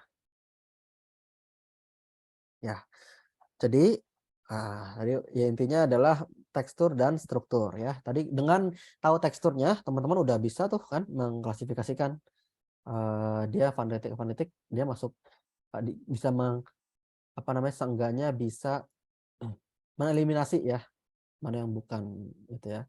Tapi kemudian teman-teman perlu tahu detail komposisinya seperti apa. Nah, caranya adalah teman-teman pertama harus tahu namanya ini. Oke, ada yang udah pernah lihat ini diagram UGS, teman-teman? Udah, Kak. Sudah, Kak. Wah, mantap. Udah tahu ya. Oke, kalau udah tahu. Nah, tinggal mungkin latihannya aja ya kalau kayak gini. Nah, aku review lagi ini ya. Gimana sih cara ini? Mungkin ada yang belum tahu ya. Jadi ini adalah diagram IHS atau diagram QAPF ya. QAPF ini adalah untuk klasifikasi batuan beku. Pertama ya, kita sebelum langsung masuk ke sini, pertama adalah teman-teman klasifikasikan dulu secara tekstur ya. Nah, teksturnya dia vanderitik apa vanetik ya. Tadi kan vanderitik ya. Nah, vanderitik itu ada 1 2 3. Nah, tiga segitiga ini 1 2 3 ya. Sedangkan avanetik itu ada segitiga yang ini ya. Jadi dia masuk mana? Vanderitik apa vanetik? Oke, vanderitik. Oh, berarti antara tiga segitiga ini. Terus secara komposisi dia seperti apa? Apakah dia dominan asam, apa intermediate atau gimana? Contohnya gimana Kak? Ada kandungan olivinnya enggak? Nah, olivin piroksennya ada enggak? Oh, olivin sama piroksen tadi ada enggak? Enggak ada, ya kan? Enggak ada olivin, enggak ada piroksen. Oh, berarti bukan mafic, bukan ultramafic. Berarti masuk yang ini, segitiga ini. Oke, fix berarti pakai segitiga yang ini. Terus segitiga yang ini gimana caranya? Pertama kita menentukan ini tahu dulu Q, A sama P. Apa ini Q? Q adalah quartz ya. Kuarsa. Benar, kuarsa. Yang A adalah yang apa? Alkali feldspar. Benar, alkali feldspar. Alkali feldspar. Kalau yang P, Plagioclase. plagioclase. Nice, plagioclase ya. Q kuarsa, alkali feldspar, plagioclase. Nah, pertama ini dulu ya. Apa sih ini semua? Bentar. Oke, apa sih ini semua gitu ya? Ya, nanti ini segitiga ini ya, ini adalah hal yang apa ya? Konsep yang harus teman-teman camkan banget karena segitiga ini bakal dipakai terus ya. Jadi batuan sedimen juga dipakai gitu ya. Nah, segitiga ini masing-masing ujung ya tadi yang kita udah identifikasi, Q-nya ada kuarsa, A-nya alkali feldspar. Alkali feldspar ini istilah lain untuk K-feldspar ya, atau istilah lain untuk potasium feldspar ya, potasium feldspar. Ini adalah kelompok mineral. Kelompok mineral yang tersusun atas ya salah satu yang paling umum adalah ortoklas ya. Tapi nggak cuma ortoklas, dia punya ada sanidin ya. Dia ada sanidin, dia ada mikroklin ya, misalnya ya. Ini ortoklas. Jadi K-feldspar itu grupnya, ya, salah satu spesiesnya adalah ortoklas sanidin mikroklin ini. Yang sering muncul ya. Terus kalau plagioklas ini juga kelompok ya, kelompok mineral yang dia tersusun atas dari albit ya, albit sampai anortit sampai albit ya. Anortit sampai albit. Anortit, labradorit ya, bitonit, andesin, plagioklas sampai albit ya. Jadi ini semua plagioklas. Jadi kalau ada istilah ini, oh berarti dia masuk plagioklas, adalah istilah mikroklin, sanidin sama ortoklas dimasuk alkali feldspar ya. Dan Q adalah kuarsa. Nah, caranya sebenarnya gampang banget teman-teman ya, bagi yang belum tahu, masing-masing ujungnya ini adalah menunjukkan 100% dari masing-masing kandungannya. Jadi kalau misal kita punya sini berarti 100% A, di sini berarti 100% P ya. Di sini berarti 100% Q. Nah, pertama adalah kita identifikasi kuarsanya dulu. Kuarsanya berapa persen ya. Sini ada garis-garis ini. Garis kuarsa ada garis yang horizontal ya, buat yang belum tahu garis horizontal. Apa yang terjadi? Nah, kalau misal garisnya di sini berarti ini ada batas nih, ada 20%. Berarti 20% kuarsa. Ada atas lagi berarti ini 60% kuarsa. Ini 90% kuarsa gitu ya. Jadi kalau kuarsa udah lebih dari 60%, oh berarti udah fix. Quartz rich granitoid namanya. Kalau lebih dari 90% namanya quartz solid ya. Kalau kuarsanya udah hampir 90% kuarsa, gila banget kan. Kalau kuarsa lebih dari 20% berarti ya dia udah di antara tiga ini gitu ya. Di antara ini atau ini gitu ya. Sedangkan kalau kuarsa lebih kurang dari 55% di bawah sini. Nah, di kuarsa. Jadi kita plotin dulu kuarsanya berapa gitu ya. Setelah itu ya, Baru apa? Baru kita menentukan kandungan alkali feldspar sama plagioklas. Caranya gimana? Nah, kita misalkan tadi pakai contoh yang sederhana dulu aja ya. Contoh sederhana, kita punya kuarsa adalah 25%, ya. Kita punya alkali feldsparnya itu 40%, ya, dan plagioklas feldsparnya adalah kita punya berarti sisanya 35% ya. Ya. Kuarsa 25%, berarti di sini, ya. Nah, caraku gini. Caraku alkali feldspar dan plagioklasnya kita bandingkan gitu ya. Kita normalisasi. 40 sama 35%. Jadi caranya kita punya alkali feldspar 40 per totalnya, total adalah 40 sama 35 berarti 75 ya. Kali 100. Berapa nih? 40 per 75 dikali 100. 40 per 75 dikali 100. Jawabannya adalah oke, wait. Berapa tuh 40 per 75? 40 per 75. Ya, 53 ya. 53%. Nah, sisanya berarti plagioklasnya sisa dari 53% berarti 47%. Ya. Nah, alkali feldspar dan plagioklas 53% sama 47%. Kuarsa di sini udah dapat. Nah, perbandingan alkali feldspar sama plagioklas ini segini. Ini kita plottingnya salah satu. Contohnya alkali feldspar kita plotting 53%. Berarti caranya tarik dari sini ujung Q ini ke alkali feldspar 53%. Semakin dekat ke sini ke A berarti semakin besar A. Semakin dekat ke P berarti semakin besar P, ya. Nah, berarti ambil salah satu alkali feldspar 53%. Berarti ini kalau ini adalah 50% alkali feldspar, ya. 50% kan berarti kan di tengah ya. Di tengah kan berarti 50% sini, 50% sini. 53% berarti geser sedikit ke sini. Nah, berarti kita punya garis kan kayak gini. Nah, ini. Perpotongannya di sini. Namanya adalah granit. Gitu ya. Jadi pertemuan antara dua garis ini itulah nama batuannya. Gitu ya. Nah, jadi intinya gitu. Nah, berarti kalau dari sini ya, ini aku kasih tips untuk membayangkan. Ini selain teman-teman perlu ngafal dulu ya, ini ada granit. Ini ada istilah-istilah di sini yang teman-teman wajib tahu dulu. Ada granit, ada granodiorit, ada tonalit ya, ada cyanide, ada monzonit, ada monzoniorit ya. Semakin ke kanan itu biasanya namanya ya ada diorit-dioritnya gitu, ada monzoniorit, granodiorit gitu ya. Atau pojok ini mentok namanya tonalit. Terus kalau makin ke kiri ada namanya cyanide ya, ada cyanide gitu ya. Cyanide. Nah, berarti cyanide ini adalah yang kaya akan alkali feldspar atau ortoklas. Nah, ortoklas ini cirinya dia adalah warnanya pink-pink gitu ya. Ada orange pink kayak warna yang ini nih, orange segitiga ini. Dengan plagioklas ini warnanya putih ke arah susu gitu ya. Nah, berarti kalau misal dia banyak plagioklasnya, ya, berarti dia makin ke kanan, ya, makin ke kanan, berarti dia banyak plagioklasnya. Berarti granodiorit atau monzoniorit yang di kanan ya, berarti dia lebih dominan plagioklasnya dibandingkan ortoklasnya. Warnanya lebih ke arah putih gitu ya. Tonalit, wah berarti dia sangat amat dominan plagioklasnya. Nah, tadi aku nyebutin kan diorit. Ya, diorit tuh wah, diorit tuh minim kuarsa, minim kuarsa, terus dia dominan plagioklas. Pojok kanan. Nah, ini diorit. Ini. Gitu ya. Kalau ada kuarsa dia diorit, kalau nggak ada kuarsa sama sekali udah ganti segitiga gitu ya. Dia namanya bisa gabro atau anartosit di segitiga yang lain gitu ya. Ya, jadi seperti itu. Kalau namanya cyanide ya atau granit, ini seperti sini. Granit ini dominan dia sebenarnya kalau dibagi dua, dominan banyak yang ke kirinya ya. Berarti dia granit ini sebenarnya lebih banyak ortoklasnya, lebih banyak alkali felsparnya gitu ya. Cyanide monzoniorit, cyanide granit gitu ya. Dia quartzite dia lebih banyak alkali felsparnya kiri gitu ya. Nah, intinya kayak gitu. Jadi ini tipsnya adalah lebih ke arah situ ya. Jadi kalau teman-teman punya granodiorit punya apa terus lebih ke kanan, kalau cyanide dia lebih ke kiri gitu ya. Atau terus punya monzonit. Monzonit ini sebenarnya cenderung di tengah ya, monzonit ya. Dia cenderung secara umum ya cenderung hampir sama ya kuarsa alkali felsspar sama plagioklasnya atau ortoklas sama plagioklasnya. Seperti itu. Nah, itu gambaran umumnya seperti itu. Kita coba plotting yang tadi ya, yang nomor 2 ya. Nah, pertanyaannya ini.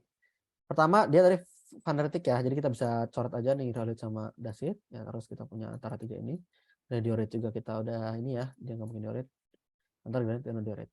Pertama ya, kalau kita punya kandungan lain di selain yang segitiga tadi ya, kita kan punya kuarsa, alkali feldspar sama plagioklas. Kita eliminasi dulu ya. Kita ilangin dulu yang lain ya. Berarti kita punya kuarsa itu 42% ya. Terus kita punya 8% albit ya. Berarti ini plagioklas ya, albit nambah oligoklas ya. Itu adalah 8 tambah 9 ya, berarti kita punya 17% plagioklas ya. Terus kita punya alkali feldspar A-nya ini adalah 31% ortoklas tambah 5% sanidin ya. Berarti kita punya 36% ya. Ya. Nah, ini kalau di total ya, kalau teman-teman total ini 42, ini 78 tambah 17 berapa? 95 ya. 95%. Itu ada 5% sisa ya, 5% sisa. 5% sisa ini adalah mineral jejak ya, mineral jejak. Berarti nah dari sini semuanya ini kita normalisasi dulu ke 100%. Caranya gimana? Gampang. Caranya adalah ya, kita bagi dengan totalnya ya. Kuarsa 42%, 42 per totalnya 95. 95 kali 100. Berapa nih? 42 per 95 kali 100. 42 per 95 dikali 100. Berarti 2 bagi 95, 44% ya. 44%. Terus plagioklas, ini kuarsa, ini plagioklasnya adalah 17 per 95, berarti 17 per 95 adalah 18%. Ya, plagioklas 18%. Dan ortoklas atau alkali feldspar ada 36 per 95 ya, 38. 38. Kira-kira segini lah ya. Pas ya, benar ya. 782 18. Nah, ya, udah benar. Alkali feldspar 38, plagioklas 18, kuarsanya 44%. Nah, ini udah ya. Udah kita normalisasi karena ada kandungan lain. Pertama adalah plotting kuarsa 44%. Kuarsa 44% itu berarti kita punya plottingan di sorry guys. 44 18,5. Ya, aku tulis ini kuarsanya 44. Plagioklasnya adalah 18. Feldspar adalah 38 ya. Aku hapusin dulu eraser. Oke. Ya. Nah, pertama kita plotting kuarsa 44%. Nah, kuarsa 44% itu berarti dia ada di ini 20, ini 60, berarti di antara tengah-tengahnya, berarti dia di sini ya. Sini. Terus apa yang harus kita lakukan selanjutnya? Selanjutnya adalah kita normalisasi lagi P sama A-nya ya, P sama A. Berarti P-nya itu 18, A-nya 38. Berarti 18 untuk P-nya ya, per 18 sama 38 adalah 18 sama 38 56, berarti kita punya 18 per 56. 18 per 56 ya. Kita punya 32%. Ya, 32% untuk plagioklas. Berarti sisanya alkali feldsparnya adalah 68% ya. 68%. Caranya gimana? Berarti ya udah tinggal plotting. Salah satu aja. Kita punya alkali feldspar 68% ya. Alkali feldspar 68%.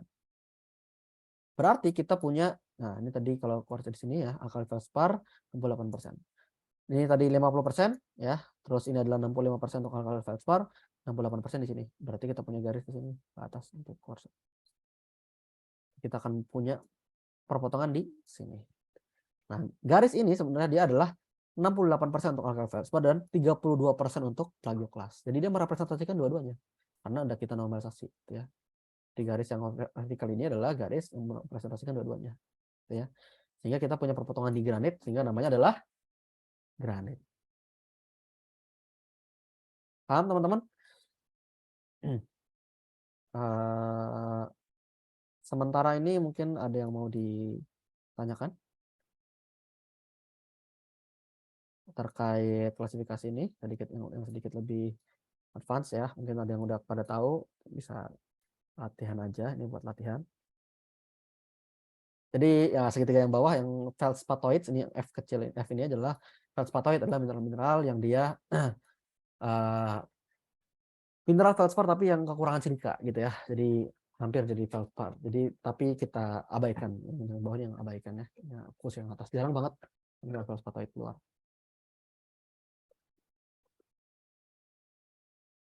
Aman ya? Ada yang mau ditanyakan teman-teman? Sudah 10 menit terakhir mungkin kita coba ini lagi. Semoga cukup jelas ya. Nanti kalau misal ada yang kurang jelas, teman-teman bisa tanyakan di kita punya pertemuan selanjutnya. Oke, aku lanjut dulu ya. Ini untuk selanjutnya segitiga selanjutnya adalah ini sedikit ini ya. Kita punya segitiga untuk yang Mavic ya. Kita punya plagioklas di sini. Jadi bedanya adalah segitiga apa ujung-ujungnya. Kita punya plagioklas, kita punya piroxene, kita punya olivin. Kita hilangkan si kuarsa ya karena kita udah di Mavic dan Ultramavic ini udah nggak ada kuarsa sama sekali dan udah ada olivin gitu ya. Jadi untuk beton Mavic ya yang dia panritic, yang dia dominan peroxen berarti namanya Gabbro. Kalau dia dominan olivin namanya troctolite ya. Kalau dia dominan plagioklas namanya anortosit ya gitu guys ini. Jadi ini sedikit aja gampangnya gitu. Terus yang Ultramavic, nah ini mungkin sedikit lebih banyak ya. Pertama klasifikasinya Ultramavic itu dia akan dominan oleh olivin dan peroxen ya. Jadi kalau di reaksi bawaan teman-teman tahu ya, O olivin peroxen OP gitu ya, olivin peroxen. Hornblende sama biotit gitu ya, olivin peroxen. Nah, olivin peroxen ini dominan untuk ultra basa ya. Pertama kandungan olivinnya dulu. Kalau kandungan olivinnya gitu ya lebih dari 40% ya, dia kita namakan sebagai peridotit. Kalau kandungan olivinnya kurang dari 40% kita namakan piroxenit. Nah, jadi kalau kandungan olivin dan piroxennya dia hampir sama gitu ya. Bersama tuh berarti atau seimbang atau 50% berarti dia peridotit. Tapi kalau dominan olivinnya kurang dari 40% atau belum seimbang ya namanya piroxenit. Dia masih dominan piroxen.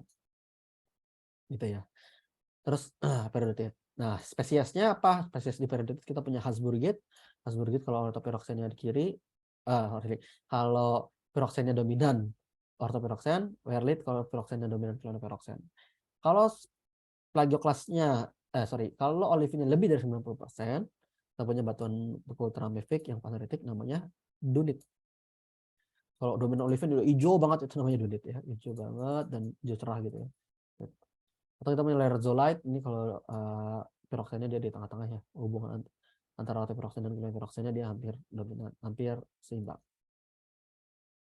Seperti itu. Ini untuk olivin, untuk ultramafic, mafic dan tadi sebelumnya asam basa gitu ya.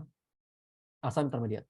Terakhir ini adalah untuk yang avanitik. Avanitik ini sama sebenarnya segitiganya sama yang segitiga yang pertama ada Q sama A sama P. Pertama bedanya adalah avanit ya. Dia berarti dia halus-halus ukuran kristalnya satu.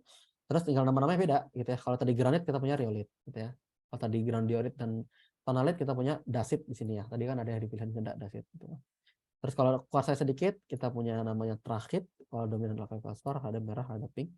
Latit kalau dia di tengah-tengah berarti persamaannya dengan monzonit tadi ya teman-teman punya monzonit. Nah, jadi kandungan autoklas sama plagioklasnya itu hampir seimbang dan punya andesit atau basalt untuk dominan plagioklasnya. Kalau nggak ada kuarsa namanya basalt, kalau ada kuarsa namanya andesit. Seperti itu. Nah, itu untuk batuan klasifikasi batuan beku. Sementara ada yang mau ditanyakan teman-teman? Kalau tidak ada, mungkin kita tambah satu soal lagi nih sebelum kita selesai. Yang soal nomor 3 tadi ya. Nah, berarti kalau ini dari hasil pengamatan didapatkan bahwa mineral penyusun batuan beku A adalah ortoklas, plagioklas, hornblende, biotit, muscovite, sekian-sekian ya. Nama dari batuan tersebut adalah apa? Teman-teman jawabnya apa? Yang nomor 3. Silakan coba di kolom chat.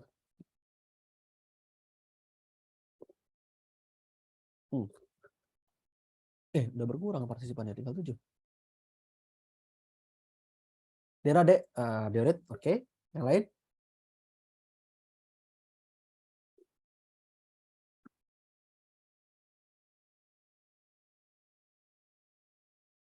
Yang lain? Ini idea. Ibrar C, oke, monzonit. Wah, nice, Ibrar.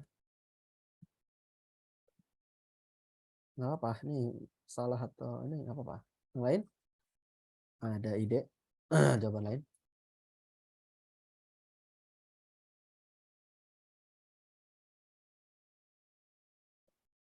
Oke, nah ini teman-teman bisa membayangkan gampang. Caranya gimana? Nah ini sebenarnya gini aja. Pertama, Nah, tadi aku udah ini faneritik ya. Nah, aku kasih tips untuk segitiganya ya. Dari kalau teman-teman bayangin lagi ya. Ini batas 5% kuarsa, ini batas 20% kuarsa, ini batas 60% kuarsa ya. Ini 90% kuarsa. Ingat ya. Ini kuarsa, ini alkali feldspar, ini plagioklas. Ya. Ya. Sini secara umum ini kita bagi jadi di sini kita punya satu ya, dua ya, ini kita punya di tengah-tengah sini ada satu ini ya. Per ini ada tengah harusnya. Nah, inilah harusnya. Nah, di tengah sini kita punya monzonit.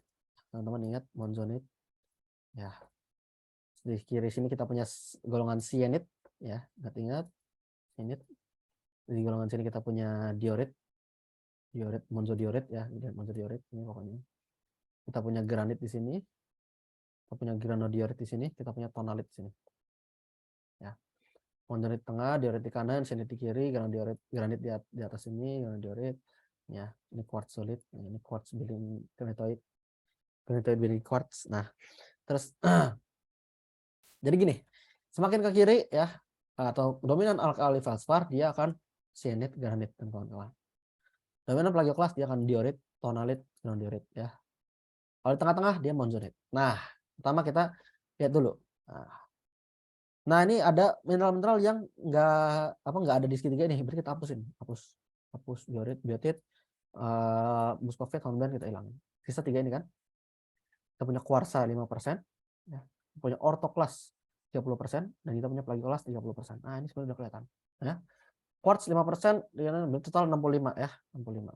Tapi kita coba cek dulu. 5 per total 65. 5 per 65 adalah apa nih? 5 per 65. 5 per 65 adalah ya sekitar 7% lah ya. 7%. Sisanya ini masih sama 30%. Ya ini kalau diiniin berarti 41,5 pas 1,5 ya. Nah, jadi biar pas. Sorry, 47 ya, 47,5. 46,5. Aduh, sorry. Nah, ini kayak gini. 7% kuarsa. Nanti kita tinggal plotting 7% kuarsa berarti di sini ya. Terus ininya kuarsa sama plagioklasnya sama ya. Berarti garisnya di tengah. Jadi kalau kita ini kan yang satu garis di sini, satu garis di tengah pas. Nah, teman-teman udah bisa bayangin nih kira-kira apa nih? Yang pasti bukan cyanid ya, karena cyanid terlalu di kiri. Yang pasti bukan diorit terlalu di kanan. Gabbro juga terlalu di kanan ya. Granit ini terlalu atas karena kuarsanya minimal di atas 20% granit ya. Jadi kita punya tengah-tengah kuarsa sedikit namanya monzonit ya. C. Benar banget tadi Ibrar ya. Nah, jadi membayangkannya kayak gini ya teman-teman, nanti seenggaknya bisa kebayang dulu gitu ya segitiga yang ini, siapa tahu luar gitu ya, dan seenggaknya familiar lah dengan istilah-istilahnya. Oh, ada granodiorit gitu, oh ada monzonit, oh ada cyanid gitu ya. Seperti itu ya teman-teman untuk gambarannya. Oke. Sisanya mungkin nanti kayaknya kalau waktu sekarang udah nggak cukup, jadi sementara mungkin ada yang mau ditanyakan teman-teman untuk klasifikasi batuan buku ini.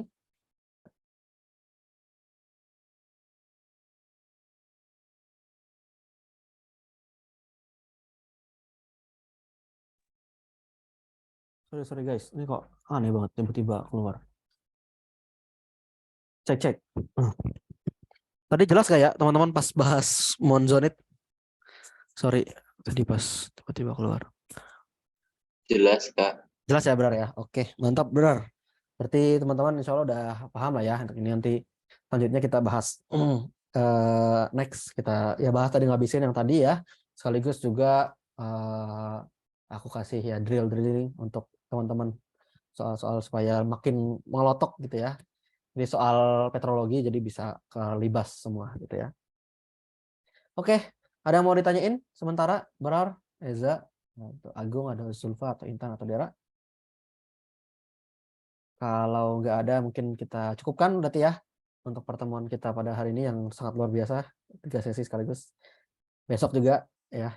Nah, insya Allah lebih semangat ya. Besok kita mulai juga di siang. sorry banget paginya aku harus mengurus untuk proposal dan seterusnya, keperluan lomba gitu ya. Jadi kita baru bisa ketemu siang ya. Aku cukupkan di sini untuk sesi kali ini ya, teman-teman. Terima kasih banyak banget buat teman-teman yang udah hadir. Dan semoga berkah ya ilmu yang sudah didapatkan dan bisa bermanfaat gitu ya. Aku akhiri untuk pertemuan kali ini. Kalau teman-teman ada pertanyaan, siapkan untuk pertemuan besok ya. Kita tutup dengan berdoa. Berdoa dipersilakan.